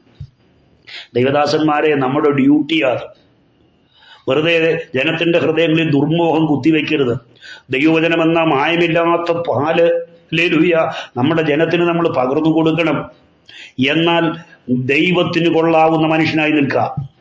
Price the Lord. സത്യവചനം യഥാർത്ഥമായി പ്രസംഗിച്ചുകൊണ്ട് മനുഷ്യന് കൊള്ളാവുന്നവനായിട്ടല്ല, ദൈവത്തിന് കൊള്ളാവുന്നവനായി നിൽക്കാൻ ശ്രമിക്കുക. അങ്ങനെ എഴുതിയിരിക്കുന്നത്. ഇനി ഈ അകത്തെ മനുഷ്യനെ കുറിച്ച് പൗലോസും പറയുന്നുണ്ട് കേട്ടോ. അകത്തെ മനുഷ്യനെ കുറിച്ച് അക്ഷയഭൂഷണമായ ഹൃദയത്തിന്റെ ഗൂഢമനുഷ്യൻ. അകത്തെ മനുഷ്യനാണ് ഒരിക്കലും മങ്ങലേൽക്കാത്തത്. അക്ഷയമായ ഭൂഷണം. ലോകത്തില് ഏത് ലോകം കൊണ്ട് പണിത ആ ആഭരണത്തിനും കാലക്രമത്തിലും മങ്ങലേൽക്കും. പക്ഷെ അകത്തെ മനുഷ്യനെ കുറിച്ച് പറയാണ് 1 പത്രോസ് 3:4, അക്ഷയഭൂഷണമായ ഹൃദയത്തിലെ ഗൂഢമനുഷ്യൻ. നമ്മുടെ ഉള്ളൊരു മനുഷ്യനുണ്ട്. ഹല്ലേലൂയ. അവൻ ശക്തിയോടെ ബലപ്പെടണം. Price the Lord. അതിന് ഒറ്റ വഴിയേ ഉള്ളൂ. വചനമെന്ന മായമില്ലാത്ത പാൽ കുടിക്കാൻ ഉള്ള വാഞ്ച വേണം. ആഗ്രഹമല്ല, അദമ്യമായ അഭിവാഞ്ച ഉണ്ടായിരിക്കണം. പൗലോസിന്റെ പ്രാർത്ഥന തുടരുകയാണ്. 3:17. ക്രിസ്തു വിശ്വാസത്താൽ നിങ്ങളുടെ ഹൃദയത്തിൽ വസിക്കാൻ ആഗ്രഹിക്കണം. ക്രിസ്തു വിശ്വാസത്താൽ എൻ്റെ ഹൃദയത്തിൽ വസിക്കണമെന്ന് ആഗ്രഹിച്ചുകൊണ്ടുള്ള പ്രാർത്ഥന. ക്രിസ്തു ഹൃദയത്തിൽ വസിക്കുന്നുണ്ട് എങ്ങനെ അറിയാം? Price the Lord. സാമ്പാസ ക്രിസ്തു നമ്മുടെ ഉള്ളിലുണ്ടെന്ന്, ക്രിസ്ത്യാനികളല്ലേ നമ്മള്, ക്രിസ്തു നമ്മുടെ ഉള്ളിലുണ്ടെന്ന് എങ്ങനെ അറിയാം? പൗലോസ് പറഞ്ഞൊരു വാക്ക് വായിച്ചാൽ നിങ്ങൾ ദേഷ്യപ്പെടരുത്. പൗലോസ് പറഞ്ഞിരിക്കുക 2 കൊരിന്ത്യർ 13:5, നിങ്ങൾ വിശ്വാസത്തിൽ ഇരിക്കുന്നുവോ എന്ന് നിങ്ങളെ തന്നെ പരീക്ഷിപ്പിൻ, നിങ്ങളെ തന്നെ ശോധന ചെയ്യുവിൻ. അടുത്ത സെന്റൻസ് ആണ് ഞാൻ പറഞ്ഞത്, പിണങ്ങരുത്. നിങ്ങൾ കൊള്ളരുതാത്തവരല്ല എന്ന് വരികിൽ ക്രിസ്തു നിങ്ങളിലുണ്ട് എന്ന് പറഞ്ഞാൽ പച്ച മലയാളം പറയും. പൗലോസ് സ്റ്റാൻഡേർഡ് ആളായതുകൊണ്ട് അങ്ങനെ പറഞ്ഞു. നമുക്കത്ര സ്റ്റാൻഡേർഡ് ഇല്ലാത്തതുകൊണ്ട് ഞാൻ പറയാം, കൊള്ളരുതാഴ് കയ്യിലില്ലെങ്കിൽ ക്രിസ്തു അകത്തോട്ട്. ക്രിസ്തു ഉണ്ടെന്ന് എങ്ങനെ അറിയാം? കൊള്ളരുതാഴിക കയ്യിലില്ലെങ്കിൽ ഉറപ്പാണ് ക്രിസ്തു നിന്റെ ഉള്ളിലുണ്ട്. 17-ാം വാക്യം, അടുത്ത പ്രാർത്ഥനയുടെ അടുത്ത സെന്റൻസ്, നിങ്ങൾ സ്നേഹത്തിൽ വേരൂന്നി അടിസ്ഥാനപ്പെടാൻ ആഗ്രഹിച്ചുകൊണ്ട് പ്രാർത്ഥിക്കണം. സ്നേഹമുണ്ടോ? തിരുമേശ സമയത്ത് പോലും വിശുദ്ധ ചുംബനം കൊടുക്കുന്നത് യൂദാ ഉമ്മ കൊടുത്ത പോലെയാണ്. നിങ്ങൾ സ്നേഹത്തിൽ വേരൂന്നി അടിസ്ഥാനപ്പെടുവാൻ ആഗ്രഹിച്ചുകൊണ്ട് പ്രാർത്ഥിക്കണം. ഇന്നുമായിട്ട് ഇങ്ങനെ പ്രാർത്ഥിക്കണം കേട്ടോ. അടുത്ത നോക്കൂ, 3:18, ദൈവസ്നേഹത്തിന്റെ വീതിയും നീളവും ആഴവും ഉയരവും ഗ്രഹിക്കാൻ വേണ്ടിയുള്ള പ്രാർത്ഥനയാണ്. ദൈവസ്നേഹത്തിന്റെ വീതിയും നീളവും ആഴവും ഉയരവും ഗ്രഹിക്കാൻ വേണ്ടിയുള്ള പ്രാർത്ഥന. എന്താ ദൈവസ്നേഹത്തിന്റെ വീതിയും നീളവും? അത് പൂർവ്വകാല നിത്യത മുതൽ ഭാവികാല നിത്യതയും കടന്ന് അനന്തതയിലും നിലനിൽക്കുന്നതാണ്. Praise the lord. എന്താ ദൈവസ്നേഹത്തിന്റെ ആഴവും ഉയരവും? അത് അധമമാതാളത്തിൽ കിടക്കേണ്ടി വന്ന എന്നെ പിടിച്ച് സ്വർഗീയ സിംഹാസനത്തിന്റെ അടുക്കിലേക്ക് ഉയർത്തിയതാണ്. ഇതാണ് ദൈവസ്നേഹത്തിന്റെ ആഴവും ഉയരവും വീതിയും നീളവും. 19-ാം വാക്യത്തില് ദൈവസ്നേഹത്തിന്റെ പ്രത്യേകത പറഞ്ഞിരിക്കുന്നു. ദൈവസ്നേഹത്തിന്റെ പ്രത്യേകത പറഞ്ഞിരിക്കുന്നു. എന്താണത്? പരിജ്ഞാനത്തെ കവിയുന്ന ക്രിസ്തുവിന്റെ സ്നേഹം. മനസ്സിലായോ? എന്ന് പറഞ്ഞാൽ പരിജ്ഞാനത്തിന്റെ പരിമിതിക്കുള്ളിൽ ഒതുങ്ങി നിൽക്കുന്നതല്ല ക്രിസ്തുയേശുവിന്റെ സ്നേഹം. ഞാൻ ഒരിക്കൽ ഞങ്ങളുടെ ചർച്ചിൽ ഇതേക്കുറിച്ച് പ്രസംഗിച്ചപ്പോൾ ഇങ്ങനെ പറയാനിടയായി തീർന്നു. വഴിക്ക് വെച്ച് നമ്മുടെ വിശ്വാസികളൊക്കെ നമ്മളെ കാണുമ്പോൾ ഹല്ലേലൂയ കൈ ഉയർത്തിയവരല്ലേലിയ പറഞ്ഞേക്കാം. ചർച്ച വെച്ച് കാണുമ്പോഴാണല്ലോ കെട്ടിപ്പിടിച്ച് വിശുദ്ധ ചുംബനമൊക്കെ തന്ന്, കാണാതിരുന്ന് കാണുകയാണേൽ ചുംബനമൊക്കെ തന്ന് അല്ലേലിയ പറയും. Price the Lord. എന്നാൽ ഇവര് ചന്തയിൽ നിൽക്കുന്നു, ഇവർ പൊതുസ്ഥലത്ത് നിൽക്കുന്നു. ഉദ്ദേശം കാണുമ്പോഴെങ്ങനെ ആയിരിക്കും? മറ്റാരും കാണാതെ കൈപൊക്കി പ്രൈസ്, അത്രേ ഉള്ളൂ. കാരണം എന്താണ്? പരിജ്ഞാനത്തിന്റെ പരിമിതിക്കുള്ളിൽ ഒതുക്കി നിർത്തിയ സ്നേഹമാണ്. എന്നാൽ ക്രിസ്തുവിന്റെ സ്നേഹമാണെങ്കിൽ ഹല്ലേലൂയ നമ്മുടെ സാഹചര്യത്തെ ഒന്നും ഓർക്കത്തില്ല, അറിയാതെ ആമേൻ നമ്മുടെ പ്രിയപ്പെട്ടവനെ കാണുമ്പോൾ ഹല്ലേലൂയ ദൈവത്തിന് നന്ദി പറഞ്ഞ് സ്തോത്രം ചെയ്യും. Price the Lord. അപ്പൊ നമുക്ക് 19-ാം വാക്യത്തിന്റെ 2-ാമത്തെ സെന്റൻസിൽ ആ പ്രാർത്ഥന ദൈവത്തിന്റെ എല്ലാ നിറവിനോളം നിറയാൻ വേണ്ടിയുള്ള പ്രാർത്ഥനയാണ്. ദൈവത്തിന്റെ എല്ലാ നിറവിനോളം നിറയാൻ വേണ്ടിയുള്ള പ്രാർത്ഥനയാണ്. ചോദ്യം, ദൈവത്തിന് നിറവിന് എന്തെങ്കിലും കുറവുണ്ടോ? തിരുവചനം പറയുന്നവൻ കളപ്പുരകളെ സമൃദ്ധിയായി നിറയ്ക്കുന്നവനാണ്, ചക്കുകളിൽ വീഞ്ഞ് കവിഞ്ഞൊഴുകുമാർ നിറയ്ക്കുന്നവനാണ്, വിശന്നിരിക്കുന്നവരെ നന്മ കൊണ്ട് നിറയ്ക്കുന്നവനാണ്, കൽപാത്രങ്ങളിൽ വീഞ്ഞ് നിറയ്ക്കുന്നവനാണ്, ഭരണിയിൽ എണ്ണ നിറയ്ക്കുന്നവനാണ്, നമ്മെ പരിശുദ്ധാത്മാവിനാൽ നിറയ്ക്കുന്നവനാണ്, കൃപാവരങ്ങളിൽ നിറയ്ക്കുന്നവനാണ്. എല്ലാം കൂടെ ഒരുമിച്ച് ചേർത്ത് എഫെസ്യ ലേഖനത്തിൽ പൗലോസ് പറയുന്നു, എല്ലാത്തിലും എല്ലാം നിറയ്ക്കുന്നവൻ. ഹല്ലേലൂയ. ഈ പറഞ്ഞതെല്ലാം കൂടെ ആകെ ചേർത്ത് പൗലോസ് പറയാണ് എഫെസ്യർ 1:23, എല്ലാത്തിലും എല്ലാം നിറയ്ക്കുന്നവൻ. ആമേൻ, ആമേൻ. അകത്തെ മനുഷ്യൻ ശക്തിയോടെ ബലപ്പെടണം.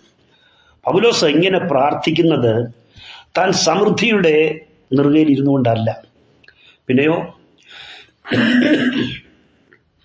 അദ്ദേഹം ഇപ്പൊ പല കേസുകളുടെ വിചാരണ കാത്തിരിക്കുന്ന സമയം,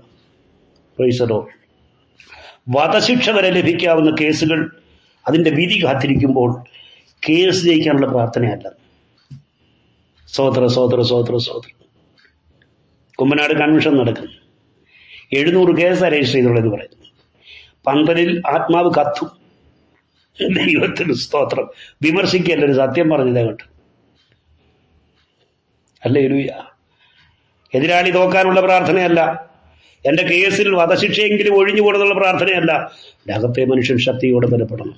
എൻ്റെ കൂടെയുള്ളവരുടെ ഹൃദയദൃഷ്ടി ഒന്ന് പ്രകാശിക്കണം. Praise the lord. പരിജ്ഞാനത്തെ കവിയുന്ന ദൈവസ്നേഹത്തിന്റെ വീതിയും നീളവും ആഴവും ഉയരവും ഒക്കെ സകല വിശുദ്ധന്മാരും ഗ്രഹിക്കണം.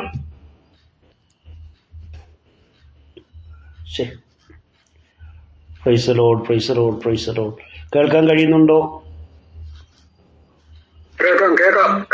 ഇവിടെ നെറ്റിന് ചെറിയ പ്രശ്നങ്ങൾ വന്നുപോയി. ദൈവത്തിന് സ്തോത്രം. ഓക്കെ, അപ്പൊ നോക്കൂ, വധശിക്ഷ വിധിക്കാവുന്ന കേസുകൾ പലതും വിധി പറയാനുണ്ട്. അത് കാത്തിരിക്കുമ്പോഴാണ് താൻ പറയുന്നത്, താൻ അതൊന്നും തൻ്റെ പ്രാർത്ഥനാ വിഷയമായിട്ട് എടുക്കുന്നില്ല. നിരന്തരം കുത്തി നോവിക്കുന്ന രോഗമില്ലേ, രോഗമേറെ പ്രാർത്ഥിച്ചപ്പോൾ രോഗം ഇരുന്നോട്ടെ, കൃപ തരാമെന്നായിരുന്നു മറുപടി. രോഗം മാറാൻ പ്രാർത്ഥിച്ചു 3 പ്രാവശ്യം. അതിന് പറഞ്ഞ എന്താണ്? രോഗം ഇരുന്നോട്ട് കുഞ്ഞെ, കൃപ തരാം. പിന്നെ ആ വിഷയത്തിൽ പ്രാർത്ഥനയില്ല. പുറമേ ഉള്ളവൻ ക്ഷീണിച്ചാലും അകമേയുള്ളവൻ ശക്തിയോട് ബലപ്പെടണം. പ്രിയപ്പെട്ടവരെ, നമ്മൾ ഈ ദൈവവചനം പഠിക്കുന്നതിൻ്റെയും പിന്നിലെ ഉദ്ദേശം ഇത് തന്നെയാണ്. നമ്മുടെ അകത്തെ മനുഷ്യൻ ശക്തീകരിക്കപ്പെടണം. നമുക്കും പൗലോസിനെ പോലെ നമ്മുടെ പ്രാർത്ഥനയുടെ കുഞ്ഞശ്രീയോട് പ്രാർത്ഥനയുടെ മോഡൽ ഒന്ന് ചേഞ്ച് ചെയ്യാം. മെറ്റീരിയൽ ബ്ലെസ്സിങ്ങിന് വേണ്ടി മാത്രമുള്ളതാകരുത് ദൈവജനങ്ങളുടെ പ്രാർത്ഥന. ഈ പ്രാർത്ഥനയുടെ മോഡൽ ചേഞ്ച് ചെയ്യുന്ന കാര്യം പറഞ്ഞപ്പോൾ, പണ്ട് കുമ്പനാട് ഒരു പഴയ ചർച്ചിൽ ഉപവാസ പ്രാർത്ഥന നടത്തി. ഒരു പ്രാർത്ഥനാ വിഷയം പഴയ സഭാകളൊന്ന് പുതുക്കി പണിയണം, പഴയ കെട്ടിടം ഒന്ന് റീബിൽഡ് ചെയ്യണം. അതിനുവേണ്ടിയാണ്. അതിനെന്ത് ചെയ്യണം? അതിന് ഇത്ര രൂപ വേണം. എന്ത് വേണം? നമുക്ക് ബോസ് ചേക്കാം. സെക്രട്ടറി പറഞ്ഞു, നമുക്ക് ബോസ് പ്രാർത്ഥിച്ചേക്കാം. എത്ര ദിവസം ഇരിക്കണം? 10 ലക്ഷം വേണ്ടിയതല്ലേ, നമുക്കൊരു 7 ദിവസം ഇരുന്നേക്കാന്ന്. അങ്ങനെ ഇരുന്നു. ഉപവാസ പ്രാർത്ഥനയുടെ 3-4 ദിവസം ആയപ്പോൾ മുകളിൽ നിന്നൊരു ഓടിളകി കാശുള്ള ഒരു അച്ചാൻ്റെ തലയിൽ വീണു. Praise Lord. അപ്പോൾ ഈ അച്ചാൻ പറഞ്ഞു, എൻ്റെ പങ്ക് 2 ലക്ഷം രൂപ ഞാൻ തന്നേക്കാം, ഞാൻ ഉപവാസത്തിനില്ല. അപ്പൊ ഉപദേശി പ്രാർത്ഥനയുടെ മോഡൽ ചേഞ്ച് ചെയ്തിട്ട് പറഞ്ഞു, കർത്താവേ, കാശുള്ള 4 അച്ചാന്മാരുടെ തലയിൽ 4 ഓട് വീണാ മതി, സഭയുടെ പണിയെങ്കിൽ നടക്കും. എൻ്റെ പ്രിയപ്പെട്ടവരെ, നമ്മൾ അരിക്കും തുണിക്കും വേണ്ടി പ്രാർത്ഥിക്കുന്നത് മതിയാക്കാം. കൊച്ചിനെ ഇറ്റലി വിടുന്നതിന് വേണ്ടി പ്രാർത്ഥിക്കുന്നതൊക്കെ നിർത്താം. മുൻപേ അവന്റെ രാജ്യവും നീതി മനുഷ്യക്ക് അതോടുകൂടെ ഇതൊക്കെ തരും. ക്ഷമിക്കണം കേട്ടോ, എനിക്ക് കുറെ കാലത്തെ കാറിലല്ലേ നമ്മുടെ വിശ്വാസികൾ പലരും പറയുന്ന ഉപദേശി കിടന്ന കാറിൽ കാണും. ഞങ്ങളുടെ ചർച്ചിലാണ് 2 മൈക്കുണ്ട്. എന്നാലും ആ മൈക്കിന്റെ ഡയഫ്രം ഒരു പൊട്ടിപ്പോയി കിടന്ന് കാറി. പ്രിയപ്പെട്ടവർ, അത് ശ്രദ്ധിക്കണം കേട്ടോ. ദേവദാസന്മാർക്ക് ദൈവം തന്നിരിക്കുന്ന ആയുധമാണ് നമ്മുടെ ശബ്ദം. ശബ്ദം നമ്മൾ സൂക്ഷിക്കണം. Price the Lord. പ്രവാചക ശബ്ദം എന്നൊരു വാക്യം കിടക്കുന്നുണ്ട്. പ്രവാചകനായാൽ അതിന്റെ ടോണ് മാറണമെന്നുള്ള ഒന്നും വേണ്ട കേട്ടോ. ഞാനൊരിക്കലേ ഒരു സ്ഥലത്തുനിന്ന് ശുശ്രൂഷ കഴിഞ്ഞ് മടങ്ങി വരുമ്പോൾ സാംബശിവനും സംഘവും എന്ന് പറഞ്ഞൊരു വണ്ടി ഒരു നൈറ്റ് കടയുടെ വാതൊക്കെ കിടക്കുന്നുണ്ട്. തട്ടുകടയല്ല, നൈറ്റ് പ്രവർത്തിക്കുന്ന കടയാണ്. അപ്പം എൻ്റെ കൂടെ വന്ന ദേവദാസൻ പറഞ്ഞു, അങ്ങനെ ഒരു പ്രസംഗിയാണ്, നമുക്കൊന്ന് പരിചയപ്പെട്ടിട്ട് വന്നത്. അപ്പം ഞങ്ങൾ അവിടെ ഇറങ്ങി. ഇദ്ദേഹം എന്നേക്കാൾ സീനിയറാണ്, ആരാണെന്ന് ഞാൻ പറയുന്നില്ല. Price the Lord. ഞങ്ങളിവിടെ ചെന്നപ്പോൾ ഒരു ടേബിളിന് ചുറ്റുമിരുന്ന് സാംബശിവനും കാതികൻ സാംബശിവനും തൻ്റെ അനുകാരികളുമൊക്കെ അവിടെ ഇരുന്ന് ഭക്ഷണം കഴിക്കുന്നു. പരിചയപ്പെട്ട കൂട്ടത്തിൽ ഇദ്ദേഹം ചോദിച്ചു, സാറിന് എത്ര വയസ്സായി? അന്ന് പുള്ളി പറഞ്ഞ 52 വയസ്സ്. എന്താ ഇപ്പോഴും ഈ ഇത്രയും മധുരമായ ശബ്ദത്തിൻ്റെ പ്രത്യേകത എന്താ? അപ്പം അദ്ദേഹം പറഞ്ഞു, ഞാൻ ചൂടൊന്നും കഴിക്കത്തില്ല, തണുത്തതും കഴിക്കത്തില്ല, അതാണ് പറഞ്ഞു. അപ്പം എനിക്ക് ഈ മനുഷ്യനെ കണ്ടപ്പോൾ ഈ ശുശ്രൂഷയ്ക്ക് ഇറങ്ങിയ ആദ്യകാലമാണ് ഇയാളോട് സുവിശേഷം പറയണമെന്നുള്ളൊരു പ്രേരണ. മറ്റേ പുള്ളി പാട്ടൊക്കെ ഇഷ്ടപ്പെടുന്ന ആളാണ്, പ്രസംഗവും ആ ശൈലിയിലാണ്. അതുകൊണ്ടാണ് പുള്ളി അങ്ങനെ ചോദിച്ചത്. അപ്പം ഞാൻ ചോദിച്ചു, സാർ സുവിശേഷ പ്രസംഗം കേട്ടിട്ടുണ്ടോ? പുള്ളി എന്നെ ആകെ നോക്കിയിട്ട് പറഞ്ഞു, ഉപദേശിയാണോ? ഞാൻ പറഞ്ഞു, പ്രസംഗം എവിടെ ഉണ്ടെങ്കിലും ഞാൻ കേൾക്കും, പക്ഷെ സുവിശേഷ പ്രസംഗം അതെങ്ങനെ കേൾക്കാനാ? ഞാൻ ചോദിച്ചാൽ എന്താ നിങ്ങൾ കേൾപ്പിക്കത്തില്ലല്ലോ, നിങ്ങളും ചാകും, ഞങ്ങളെ കൊല്ലും കിടന്നങ്ങ് മറിയുമല്ലേ. സാംബശിവൻ കുറച്ചു കാലം കഴിഞ്ഞപ്പോൾ മരിച്ചുപോയി. അദ്ദേഹം ദൈവവചനം കേൾക്കാതാണ് മരിച്ചതെങ്കിൽ അതിന്റെ ഉത്തരവാദി അക്കാലങ്ങളിൽ ദൈവവചനം പ്രസംഗിച്ച പുള്ളികളാണ്. കിടന്ന് കാറുക എന്നാ പറഞ്ഞു. അങ്ങനെ കാറിക്കറിയാ എൻ്റെ തൊണ്ട ഇങ്ങനായത്. എപ്പോഴും ഓർക്കും, ഞാൻ തന്നെ പഠിപ്പിക്കാറുണ്ട്, നമ്മുടെ ശബ്ദത്തെ 4 മടങ്ങ് വർദ്ധിപ്പിക്കുന്നതാണ് ഉച്ചഭാഷണി. എന്നിട്ട് നമുക്ക് പോരാ, കേട്ടെന്ന കൺവെൻഷൻ വേദി പറയുന്നത്. പോകട്ടെ, ഹല്ലേലൂയ. അപ്പൊ നമ്മുടെ ശബ്ദം നമ്മൾ സൂക്ഷിക്കണം. ഈ എഫെസ്യ ലേഖനത്തിന്റെ പഠനം അല്പം വിശദമായതുകൊണ്ട് ഒരു പുനർവിചിന്തനം നമുക്കൊന്ന് ചെയ്യാം. ഇല്ലെങ്കിൽ ഒരുപക്ഷെ വേണ്ടത്ര ഗ്രഹിക്കാൻ കഴിഞ്ഞെന്ന് വരത്തില്ല. 1:5 മുതൽ നമുക്ക് നോക്കൂ. എഫെസ്യ ലേഖനം 1:5. ക്രിസ്തു നമുക്ക് വേണ്ടി എന്തൊക്കെ ചെയ്തത്? 5-ാം വാക്യം, ക്രിസ്തു മുഖാന്തരം നമ്മെ ദത്തെടുത്തു. എന്ത് ചെയ്തു? നമ്മളെ ദത്തെടുത്തു. ആരാ ദത്തെടുത്തത്? സ്വർഗീയനാ ദത്തെടുത്തത്. അമേരിക്കൻകാരൻ ദത്തെടുത്താൽ എവിടെ പോവും? രാധാമണി സൗരി, അമേരിക്കയിലുള്ളവൻ ഒരാളെ ദത്തെടുത്താൽ എവിടെ പോവും? ഇത് സ്വർഗീയൻ ദത്തെടുത്താൽ നീ എവിടെ പോവും? സ്വർഗീയൻ ദത്തെടുത്താൽ എവിടെ പോവും? അപ്പൊ നോക്കൂ, നമ്മെ ക്രിസ്തു മുഖാന്തരം ദത്തെടുത്തു. 6-ാം വാക്യം, സ്നേഹത്തിൽ നമ്മെ മുൻനിയമിച്ചു. നമ്മുടെ ഒരു യോഗ്യതയും കണ്ടല്ല, സ്നേഹത്തിൽ അങ്ങ് മുൻനിയമിച്ചതാ. പ്രൈസലോ. പൗലോസ് പറയുന്നത് മുൻനിയമിച്ചവരെയാ വിളിച്ചത്. പ്രൈസലോ. അല്ലേ? യാദൃശ്ചികമായിട്ട് ഞങ്ങൾ വന്നപ്പോ വഴിയറിഞ്ഞ് നിന്ന് കണ്ടിനെ വിളിച്ചതല്ല, മുൻനിയമിച്ചവരെ വിളിച്ചു, വിളിച്ചവരെ നീതീകരിച്ചവരെ തേജസ്കരിച്ചുമിരിക്കുന്നു. അദ്ദേഹത്തിന്റെ കാഴ്ചപ്പാടിൽ ഇനിയൊരു തേജസ്കരണമല്ല, ഓൾറെഡി ഇപ്പോൾ നീ തേജസ്കരിക്കപ്പെട്ട നിലയിലാ. Praise the lord. ഹല്ലേലൂയ. ഇനി എന്ത് ചെയ്യണം? തേജസ്സിന്മേൽ തേജസ് പ്രാപിക്കണം. പിന്നെയോ തേജസ്സിന്റെ നിത്യഖനം പ്രാപിക്കുന്ന ഒരനുഭവത്തിലേക്ക് നാം വരണം. നോക്കൂ, ആമേൻ. 4 മുതൽ വായിക്കണം. 1:4 മുതൽ എന്താ എഴുതിയിരിക്കുന്നത്? ലോകസ്ഥാപനത്തിന് മുമ്പേ നമ്മെ തെരഞ്ഞെടുത്തു. 5-ാം വാക്യം, നമ്മെ ദത്തെടുത്തു. 6-ാം വാക്യം, നമ്മെ മുൻനിയമിച്ചു. 7-ാം വാക്യം, നമ്മെ വീണ്ടെടുത്തു. 8-ാം വാക്യം, ജ്ഞാനവും വിവേകവും നൽകി. 9-ാം വാക്യം, മുൻനിർണയിച്ചു. സ്തോത്രം. 9-ാം വാക്യത്തിൽ 2 കാര്യങ്ങളാണ്. ആമേൻ. തിരുഹിതത്തിന്റെ മർമ്മം നമ്മോട് അറിയിച്ചു.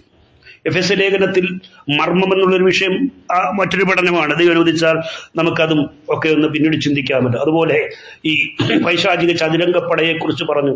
അതും ഒരു ശരിയായ പഠനം ആവശ്യമാണ്. ഇല്ലെങ്കിൽ ഒരുപാട് തെറ്റിദ്ധാരണകൾ ഹല്ലേലൂയ ഉപദേശിമാരിൽ നിന്ന് തന്നെ പകരുകയാണ്. 1:10 നോക്കൂ. ആമേൻ. അതാണ് ഇവിടെ നമ്മൾ പറഞ്ഞ സകലവും ക്രിസ്തുവിൽ പിന്നെയും ഒന്നായി ചേരുക എന്നുള്ള കാലസമ്പൂർണതയുടെ വ്യവസ്ഥ. അപ്പൊ കാലസമ്പൂർണതയുടെ ഒരു വ്യവസ്ഥ ദൈവം വെച്ചിട്ടുണ്ട്. എന്താണത്? സകലവും പിന്നെയും ക്രിസ്തുവിൽ ഒന്നായി ചേരുക. അത് നമുക്ക് പഠിക്കേണ്ടതായിട്ടുണ്ട്, പിന്നീട് പഠിക്കാം. 11-ാം വാക്യം, അവകാശം പ്രാപിച്ചു. 14-ാം വാക്യം, ആത്മാവെന്ന അച്ചാരം കൊണ്ട് മുദ്രയിട്ടു.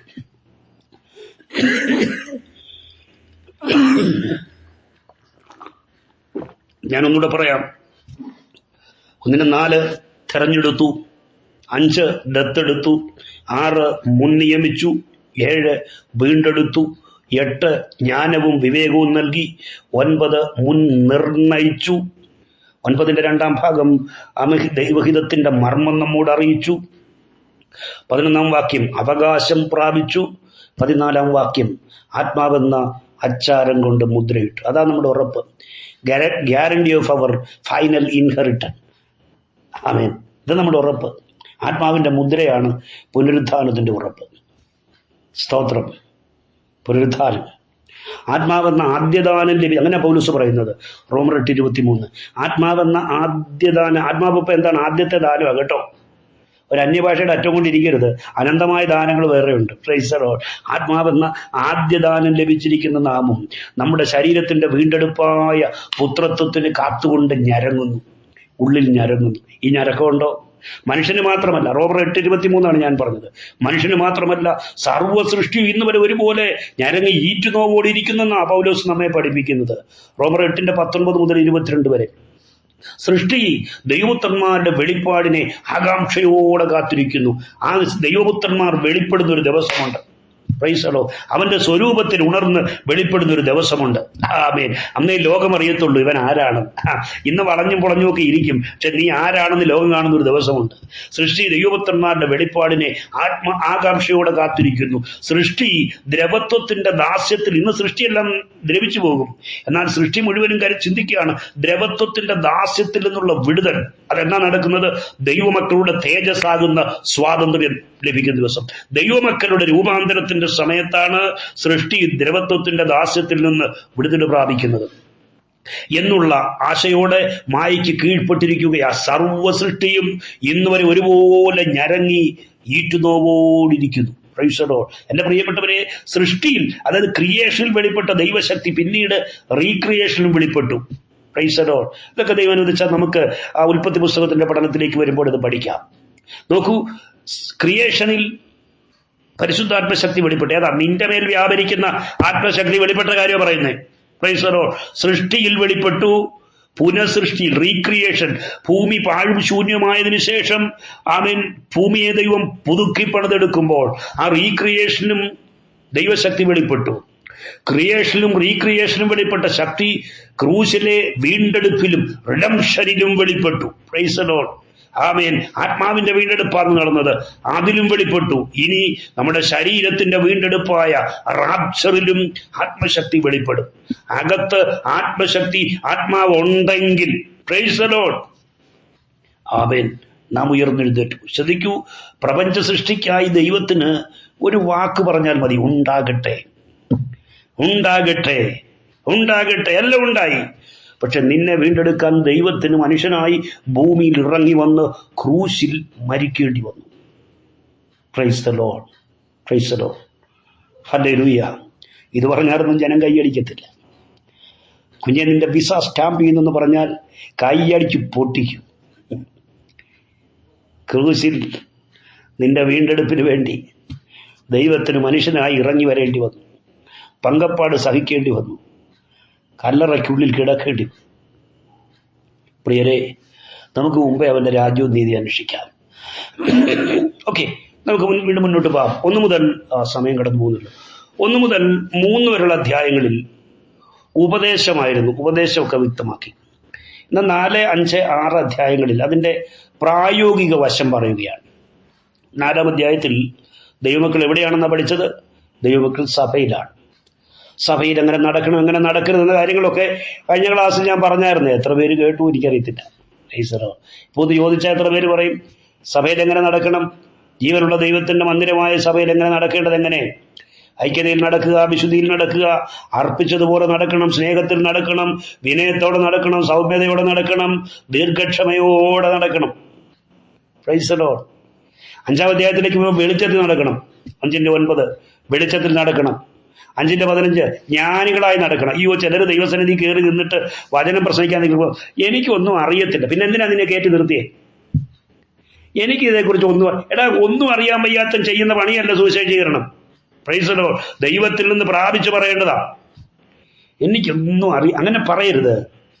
ഞാനാകുന്നത് കൃപയാലത്രയാകുന്നു, എന്നെ ഇവിടെ ആക്കിയിരിക്കുന്നത് എന്റെ ദൈവമാണ്. അങ്ങനെയെങ്കിൽ നിങ്ങളുള്ള ആലോചന കർത്താവിന്റെ അധരങ്ങളിൽ തരും. കാരണം തിരുവെഴുത്ത് വ്യക്തമാക്കുന്നു, തക്ക സമയത്ത് വചനം വെളിപ്പെടുത്തുന്ന ഭോഷ്കില്ലാത്ത ദൈവം.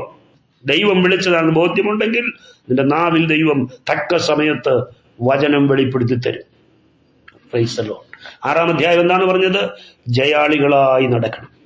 കഴിഞ്ഞ ക്ലാസ്സിൽ പഠിച്ചതാ, അതുകൊണ്ട് എന്റെ വിശദീകരണത്തിലേക്ക് പോകുന്നില്ല. എങ്ങനെ നടക്കരുതെന്നും കൂടെ പറഞ്ഞിട്ടുണ്ടല്ലേ. എങ്ങനെ നടക്കരുത്? 2-ാം അധ്യായം 2-ാം വാക്യം, ഈ ലോകത്തിന്റെ കാലഗതി അനുസരിച്ച് നടക്കരുത്. ജഡത്തെ അനുസരിച്ച്, 3-ാം വാക്യം, ജഡത്തെ അനുസരിച്ച് നടക്കരുത്. 4-ാം വാക്യം, 22-ാം വാക്യം, മുമ്പത്തെ നടപ്പ് നടക്കരുത്. 5-ാം അധ്യായം 3-ാം വാക്യം, ദുർനടപ്പ് നടക്കരുത്. 5:15 അജ്ഞാനികളായി നടക്കരുത്. 5:18 വീഞ്ഞു കുടിച്ച് മത്തരായി നടക്കരുത്. പ്ലീസ് കേട്ടോ. എൻ്റെ പ്രിയപ്പെട്ടവരെ, ഒരു കാര്യം കൂടെ പറഞ്ഞ് ഈ ക്ലാസ് വൈൻഡപ്പ് ചെയ്യാമെന്ന് ചിന്തിക്കുന്നു. ശ്രദ്ധിക്കൂ, ഈ ദുഷ്ടത നിറഞ്ഞ ലോകത്തിൽ ആത്മീയ ആരോഗ്യമുള്ള സഭയുടെ 3 ലക്ഷണങ്ങൾ എഫെസ്യ ലേഖനത്തിൽ പൗലോസ് വ്യക്തമാക്കിയിട്ടുണ്ട്. ആത്മീയ ആരോഗ്യമുള്ള സഭയുടെ 3 ലക്ഷണങ്ങൾ എന്തൊക്കെയാണ്? 1, spiritual unity. 2, spiritual diversity. 3, spiritual maturity. ഒന്നുകൂടെ ഞാൻ പറയാം. 1, സ്പിരിച്വൽ യൂണിറ്റി, ആത്മീയമായ ഐക്യം. അതെവിടെയാണ് കൊടുത്തിരിക്കുന്നത്? 4-ാം അധ്യായത്തിന്റെ 1 മുതൽ 6 വരെയുള്ള വാക്യങ്ങളിലാണ് സ്പിരിച്വൽ യൂണിറ്റി, ആത്മീയ ഐക്യത്തെക്കുറിച്ചാണ് പറയുന്നത്. എന്നാൽ 4-ന്റെ 11-ാം വാക്യത്തിൽ സ്പിരിച്വൽ ഡൈവേഴ്സിറ്റി, ശുശ്രൂഷകളിലെ വ്യത്യാസത്തെക്കുറിച്ചാണ് പറഞ്ഞത്. വ്യത്യസ്തതകൾ ഉണ്ടെങ്കിലും ഐക്യത്തിൽ നിൽക്കുക. 4-ന്റെ 11-ാം വാക്യം. അത് അവൻ ചിലരെ അപ്പോസ്തലന്മാരായും ചിലരെ പ്രവാചകന്മാരായും ചിലരെ സുവിശേഷകന്മാരായും ചിലരെ ഇടയന്മാരായും ചിലരെ ഉപദേഷ്ടാക്കന്മാരായും നിയമിച്ചു. Price the Lord. ദൈവം നിയമിച്ചതാ, ദൈവം അപ്പോയിന്റ്മെന്റ് ചെയ്തതാണ് ഈ 5 വിധ ശുശ്രൂഷാ വൃന്ദത്തെ. അപ്പൊ നോക്കൂ, ഒന്ന് സ്പിരിച്വൽ യൂണിറ്റി, രണ്ട് ശുശ്രൂഷകളുടെ വൈവിധ്യം സ്പിരിച്വൽ ഡൈവേഴ്സിറ്റി, മൂന്ന് സ്പിരിച്വൽ മെച്യൂരിറ്റി ആത്മീയ പക്വത. അത് 4-ാം അധ്യായത്തിന്റെ 12 മുതൽ 16 വരെയുള്ള വാക്യങ്ങളിൽ കാണാം. അല്പമായി വിശദീകരിക്കേണ്ടത് കൊണ്ട് ഞാൻ ആ ഭാഗം ഒന്ന് വായിച്ച് കേൾപ്പിക്കാം, ശ്രദ്ധിക്കണമേ. 4:12 മുതൽ 16 വരെ. അത് നാം എല്ലാവരും വിശ്വാസത്തിലും ദൈവപുത്രനെക്കുറിച്ചുള്ള പരിജ്ഞാനത്തിലുമുള്ള ഐക്യതയും തികഞ്ഞ പുരുഷത്വവും ക്രിസ്തുവിൻ്റെ സമ്പൂർണതയായ പ്രായത്തിൻ്റെ അളവും പ്രാപിക്കുവോളം വിശുദ്ധന്മാരുടെ യഥാസ്ഥാനത്തിനായുള്ള ശുശ്രൂഷയുടെ വേലയ്ക്കും ക്രിസ്തുവിൻ്റെ ശരീരത്തിൻ്റെ ആത്മീയ വർധനയ്ക്കും ആകുന്നു, അല്ലാതെ എനിക്ക് അമേരിക്കയ്ക്ക് പോകാൻ വേണ്ടി അല്ലാത്തതാകുന്നു. അങ്ങനെ നാം ഇനി മനുഷ്യരുടെ ചതിയാലും ഉപായത്താലും തെറ്റിച്ചു കളയുന്ന തന്ത്രങ്ങളിൽ കുടുങ്ങിപ്പോകാൻ തക്കവണ്ണം ഉപദേശത്തിൻ്റെ ഓരോ കാറ്റിനാൽ അലഞ്ഞുഴലുന്ന ശിശുക്കളായിരിക്കാതെ സ്നേഹത്തിൽ സത്യം സംസാരിച്ചുകൊണ്ട് ക്രിസ്തുവെന്ന തലയോളം വളരണം. അതെടുത്തു പറയേണ്ട ഒരു വിഷയമാണ്. സത്യമാ ഞാൻ പറഞ്ഞ സത്യമല്ലേ എന്ന് പറഞ്ഞ് മറ്റുള്ളവരുടെ കുറ്റവും കുറവല്ലോ പറയരുത്. എന്താ ഞാൻ പറഞ്ഞ സത്യമല്ലേ, ഞാൻ കണ്ടതല്ലേ പറഞ്ഞേ? എടാ നീ സത്യമാ പറഞ്ഞത്, പക്ഷെ സ്നേഹത്തിൽ പറയണം. സ്നേഹത്തിൽ സത്യം സംസാരിച്ചുകൊണ്ട് വേണം. സ്നേഹത്തിൽ പറഞ്ഞാൽ ഒരുത്തന് മുറിവേൽക്കത്തക്ക രീതി പറയുമോ? ഞാൻ ചെങ്ങന്നൂർ പഠിപ്പിച്ചുകൊണ്ടിരിക്കുന്ന സമയത്ത് ഒരിക്കൽ അവൻ കുട്ടികൾക്കൊക്കെ ഓരോ ഡ്യൂട്ടി കൊടുത്തിട്ടുണ്ട്. ഓരോരുത്തർക്ക് ഒരാൾക്ക് കിച്ചൺ ഡ്യൂട്ടി ആണെങ്കിൽ ഒരിക്കലും ഒരാൾക്ക് ബാത്റൂം ക്ലീനിങ് ആയിരിക്കും, അങ്ങനെ മുറ്റം തൂക്കൽ, അങ്ങനെയൊക്കെ ആയിരിക്കാം. പക്ഷെ അവിടെ ഒരു സഹോദരൻ ഉണ്ടായിരുന്നു, അദ്ദേഹത്തിന് ഈ പുകയേറ്റ കണ്ണിന് ബുദ്ധിമുട്ടാണ്. അതുകൊണ്ട് പുള്ളി പറഞ്ഞു, എന്നെ ഈ കിച്ചൺ ഡ്യൂട്ടിയിൽ നിന്ന് ഒഴിവാക്കണം. ഓക്കെ, അതിന് പകരം മറ്റുള്ളവർ അത് ചെയ്തോളും, നിങ്ങൾ ആ ഡ്യൂട്ടി ചെയ്യാൻ പറഞ്ഞു. പക്ഷേ ഇയാൾ കിച്ചണിൽ ഡ്യൂട്ടി ചെയ്യത്തില്ല, മറ്റു ഡ്യൂട്ടിയും ചെയ്യത്തില്ല. ഒടുവിൽ പിള്ളേരെല്ലാം കൂടി ഒറ്റക്കെട്ടായിട്ട് പറഞ്ഞു, സാറേ ഇനി ഞങ്ങളാരും ജേക്കബച്ചാൻ്റെ ഡ്യൂട്ടി ചെയ്യത്തില്ല. അതെന്താ? അദ്ദേഹം ഞങ്ങളുടെ ഡ്യൂട്ടി ചെയ്യുന്നില്ല. കിച്ചൺ ഡ്യൂട്ടി ചെയ്യുമ്പോൾ പുകയേറുമെന്ന് പറഞ്ഞല്ലേ, അയാൾ അതും ചെയ്തില്ല ഇതും ചെയ്തില്ലല്ലോ. പ്രശ്നം ഇങ്ങനെ വന്നു. ഞാൻ എന്ത് ചെയ്യുമെന്നറിയാതെ ഭാരപ്പെട്ടിരിക്കുമ്പോൾ മനസ്സിൽ പെട്ടെന്ന് ഓടി ഈ വാക്യം വന്നു. ഞാൻ ചോദിച്ചു, കുഞ്ഞെ നിങ്ങളെല്ലാവരും പറയുന്നത് ശരിയാ, അത് ന്യായമാണ്, പക്ഷെ അതിനകത്ത് സ്നേഹമുണ്ടോ? പ്രൈസലോ. സ്നേഹമുണ്ടെങ്കിൽ പറയുമോ നീ തന്നെ പുകച്ച് തന്നെ കണ്ണു പൊട്ടിച്ച് കളയാൻ? ഇല്ല. അപ്പം നമ്മൾ പറയുന്നത് സത്യമായിരിക്കാം, പക്ഷെ സ്നേഹത്തിൽ സത്യം സംസാരിച്ചുകൊണ്ട് ക്രിസ്തു എന്ന തലയോളം വളരുവാനിടയാ. അടുത്തത് 16-ാം വാക്യം. ശരീരം മുഴുവനും യുക്തമായി ചേർന്നും ഏകീഭവിച്ചും ഓരോ അംഗത്തിൻ്റെ അതത് വ്യാപാരത്തിനൊത്തവണ്ണം ഉദവി ലഭിക്കാനുള്ള, ഉദവി തമിഴ് പദമാണ്, സഹായം എന്നുള്ളതാണ്. ഉദവി ലഭിക്കാനുള്ള ഏതു സന്ധിയാലും സ്നേഹത്തിലുള്ള വർധനയ്ക്കായി അവനിൽ നിന്ന് വളർച്ച പ്രാപിക്കുന്നു. ഇതാണ് ഒരു ഹെൽത്തി ചർച്ചിൻ്റെ പ്രത്യേകത. ഞാൻ വിശദീകരിക്കാം. 3 കാര്യങ്ങളല്ലേ പറഞ്ഞു. 1 spiritual unity, 2 spiritual diversity, 3 spiritual maturity. എന്താണ് സ്പിരിച്വൽ യൂണിറ്റി? അത് 4-ാം അധ്യായത്തിൻ്റെ 3 മുതൽ 6 വരെ കൃത്യമായി കൊടുത്തിട്ടുണ്ട്. ഐക്യത്തിൻ്റെ 7 തൂണുകൾ കാണാം അവിടെ. 3-ാം വാക്യം നോക്കൂ. ആത്മാവിൻ്റെ ഐക്യം സമാധാന ബന്ധത്തിൽ കാക്കാൻ ശ്രമിക്കണം. ആത്മാവിൻ്റെ ഐക്യം കീബോർഡിൻ്റെ താളത്തിലല്ല കാക്കാൻ ശ്രമിക്കേണ്ടത്, സമാധാന ബന്ധത്തിൽ കാക്കാൻ ശ്രമിക്കണം. 4 ഏക പ്രത്യാശ. പ്രത്യാശയൊന്ന്, ശരീരമൊന്ന്, ആത്മാവൊന്ന്, കർത്താവ് ഒരുവൻ, വിശ്വാസമൊന്ന്, സ്നാനമൊന്ന്, എല്ലാവരിലും കൂടി വ്യാപരിക്കുന്നവനും ഒരുവൻ. ഇതാണ് 7 തൂണുകൾ. ഇതാണ് സോളിഡാരിറ്റിയുടെ തിയോളജി, ഐക്യത്തിൻ്റെ ദൈവശാസ്ത്രം. കൊരിന്ത്യരുള്ളവരോട് ഒരിക്കൽ പൗലോസ് പറയുന്നുണ്ട്, 1 കൊരിന്ത്യർ 1:10, നിങ്ങളെല്ലാവരും ഒന്നു തന്നെ സംസാരിക്കുകയും നിങ്ങളുടെ ഇടയിൽ ഭിന്നത ഭാവിക്കാതെ, ഒരു പരിഭാഷയിൽ ഭവിക്കാതെന്നാണ്. ഞാൻ പറയും രണ്ടും ശരിയാ. ഭിന്നത ഭവിക്കുകയും അരുത്, ഭിന്നതയുടെ ഭാവം പോലും കാണിക്കരുത്. നിങ്ങളുടെ ഇടയിൽ ഭിന്നത ഭവിക്കാതെ ഏക മനസ്സിലും ഏക അഭിപ്രായത്തിലും യോജിച്ചിരിക്കുകയും വേണം. ഇതാ ഇണക്കം, ഇതാണ് ഐക്യത. നോക്കൂ, ഒന്നു തന്നെ സംസാരിക്കുന്നു, സംസാരത്തിലുള്ള ഐക്യം. ഭിന്നതയുടെ ഭാവം പോലുമില്ലാത്ത അവസ്ഥ.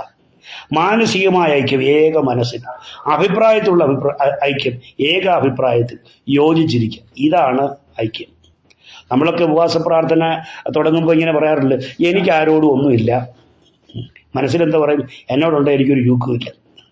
അതൊന്നും അല്ല ഇണക്കം. ഇതാണ് ഐക്യത. ദൈവത്തിന് സ്തോത്രം. ഇതാണ് സ്പിരിച്വൽ യൂണിറ്റി. നമ്മുടെ കർത്താവിൻ്റെ മഹാപൗരോഹിത്യ പ്രാർത്ഥനയിൽ അവിടുന്ന് എടുത്തു പറയുന്ന ഒരു വിഷയമാണ്. എടുത്തു പറഞ്ഞ് നമുക്ക് വേണ്ടി പ്രാർത്ഥിക്കുക. പിതാവേ, യോഹന്നാൻ 17:23, പിതാവേ നാം ഒന്നായിരിക്കുന്നത് പോലെ എന്ന് പറഞ്ഞാൽ എന്താണ്?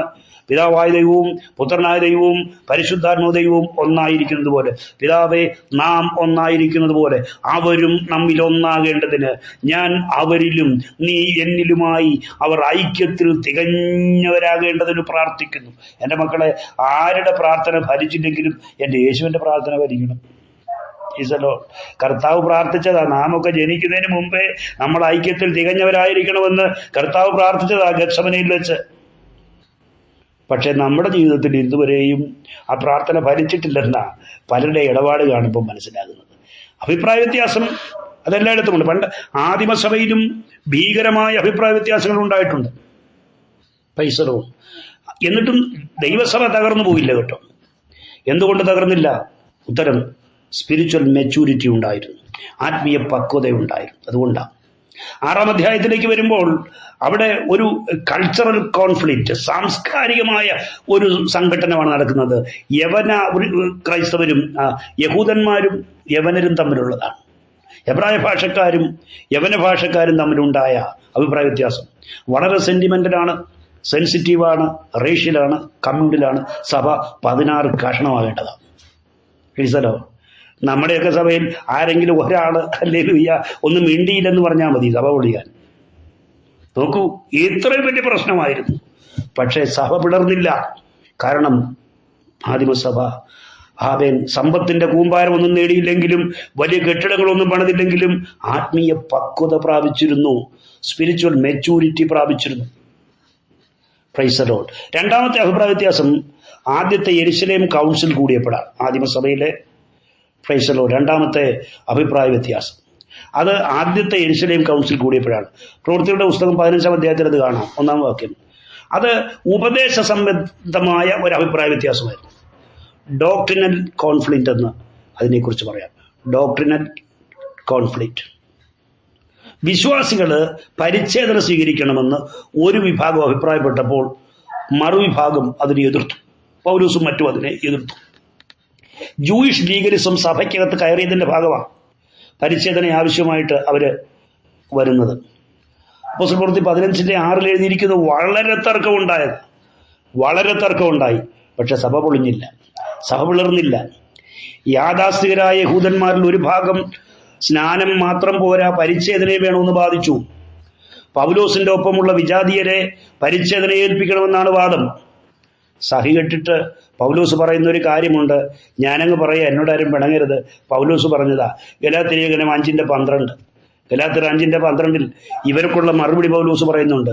ഇങ്ങനെ നിങ്ങളെ കലഹിക്കുന്നവർ അംഗച്ഛേദം ചെയ്തുകൊണ്ടാൽ കൊള്ളായിരുന്നു.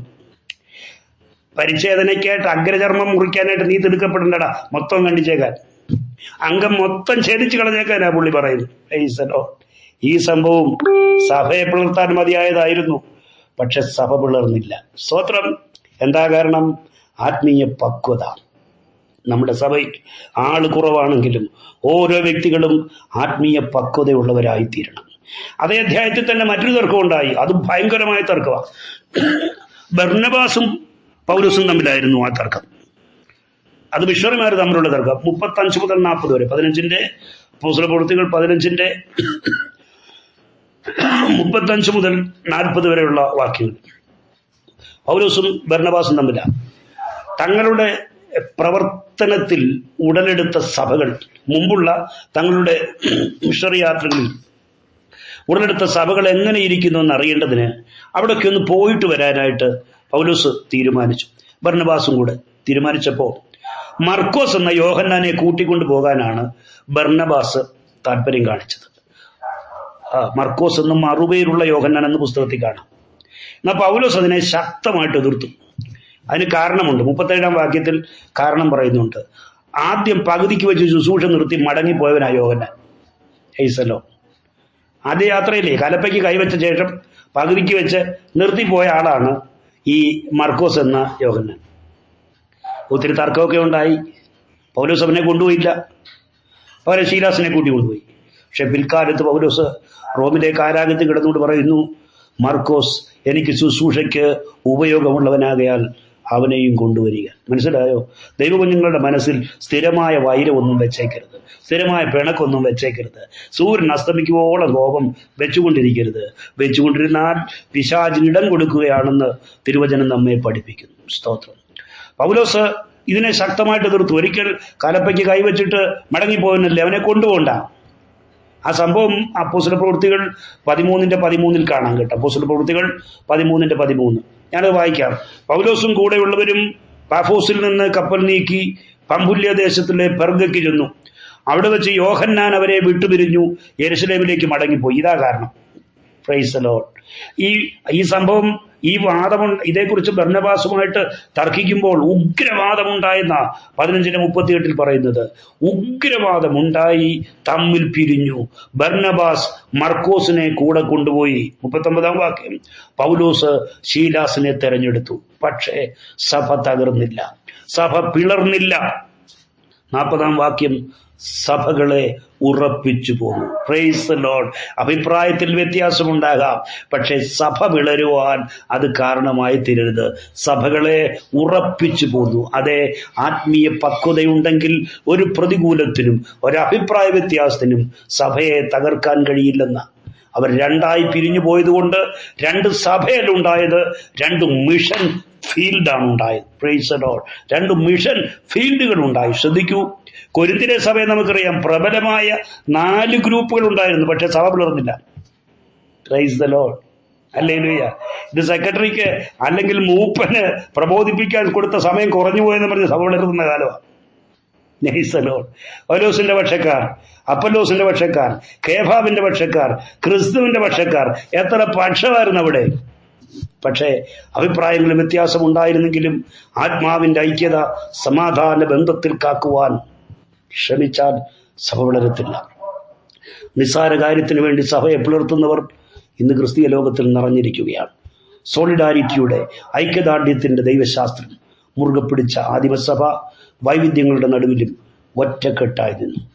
തർക്കങ്ങളൊക്കെ ഇന്റലക്ച്വലായിരുന്നു, ബൗദ്ധികം മാത്രമായിരുന്നു, കൂടുതൽ വിശുദ്ധിക്ക് വേണ്ടിയായിരുന്നു. അത് മനസ്സിലാക്കണം. ഇവിടെയോ കസേര ഉറപ്പിക്കാൻ വേണ്ടിയാ പല തർക്കങ്ങൾ. അവരധിക വിശുദ്ധിക്ക് വേണ്ടിയായിരുന്നെങ്കിൽ ഇവിടെ കസേര ഉറപ്പിക്കാൻ വേണ്ടിയാണ്. ഈ കാലങ്ങളിൽ മിഷൻ ഫീൽഡുകൾ വർദ്ധിക്കട്ടെ, സഭ ഒന്നായി നിൽക്കട്ടെ. അതിന് സ്പിരിച്വൽ യൂണിറ്റി ആവശ്യമാണ്. തുടർന്നുള്ള ക്ലാസ്സുകൾ നമുക്ക് എഫെസ്യ ലേഖനത്തിൻ്റെ പഠനം തുടരാം. ഇപ്പോൾ ബഹുമാന്യ ദൈവദാസൻ ഈ മെസ്സേജ് ഒന്ന് കൺക്ലൂഡ് ചെയ്യും. നിങ്ങളുടെ സംശയങ്ങളൊക്കെ പിന്നീട് ചോദിച്ചാൽ ദൈവദാസന്മാർ അതിന് ഉത്തരം പറഞ്ഞു തരും. കർത്താവ് അനുഗ്രഹിക്കട്ടെ. നിങ്ങളുടെ അഭിപ്രായങ്ങളൊക്കെ നമ്മുടെ ഗ്രൂപ്പിൽ ഒന്നിട്ടാൽ, ഗ്രൂപ്പിലല്ലെങ്കിൽ ഞങ്ങളെ വ്യക്തിപരമായിട്ട് അറിയിച്ചാൽ നന്നായിരിക്കും. ഞങ്ങൾക്ക് കൂടുതലായിട്ട് ഒന്ന് പഠിക്കാനും പ്രാർത്ഥിക്കാനും ഒക്കെ അത് അവസരമായി തീരുമല്ലോ. കർത്താവ് അനുഗ്രഹിക്കട്ടെ. നമ്മുടെ പ്രിൻസിപ്പളിന് നിങ്ങളെ അഭിസംബോധന ചെയ്യും. യെസ്.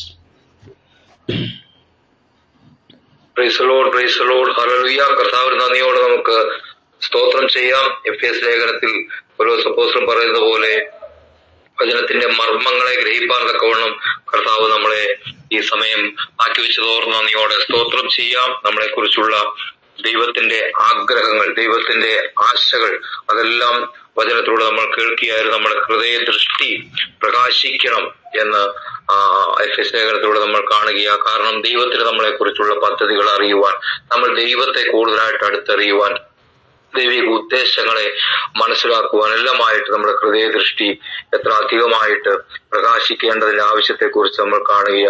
നമ്മുടെ അകത്തെ മനുഷ്യൻ ശക്തി പ്രാപിക്കുന്നതിനെ കുറിച്ച് നമ്മൾ കേട്ടു. അകത്തെ മനുഷ്യൻ ശക്തി പ്രാപിക്കുന്നതിനുള്ള ഉദാഹരണം പറഞ്ഞത്, കർത്താവ് പറഞ്ഞൊരു ഉദാഹരണമാണ്, ഗോതമ്പ് മണി നിലത്ത് വീണ് ചത്തില്ല എങ്കിൽ വലിയ വിളവ് ഉണ്ടാകത്തില്ല, വീണ് ചാകുന്നുവെങ്കിലോ വലിയ വിളവ് ഉണ്ടാകും. അപ്പോ നമ്മുടെ ഈ പുറമേയുള്ള ശരീരം, അകമേയുള്ള ആ മനുഷ്യൻ, പുറമേയുള്ള മനുഷ്യൻ, അകമേയുള്ള മനുഷ്യൻ, അതിനെക്കുറിച്ച് തിരുവചനത്തിൽ നമ്മൾ കേൾക്കുകയായിരുന്നു. നമ്മുടെ ഈ പുറമേയുള്ള മനുഷ്യൻ, പൗലോസ് അപ്പോസ്തലൻ പറഞ്ഞൊരു കാര്യമുണ്ട്, ഞങ്ങളുടെ പുറത്തെ മനുഷ്യൻ ക്ഷീണിച്ചു പോകുന്നുവെങ്കിലും ഞങ്ങളുടെ അകത്തെ മനുഷ്യൻ ശക്തിയോടെ ബലം പ്രാപിക്കുന്നു എന്ന് പറയുക.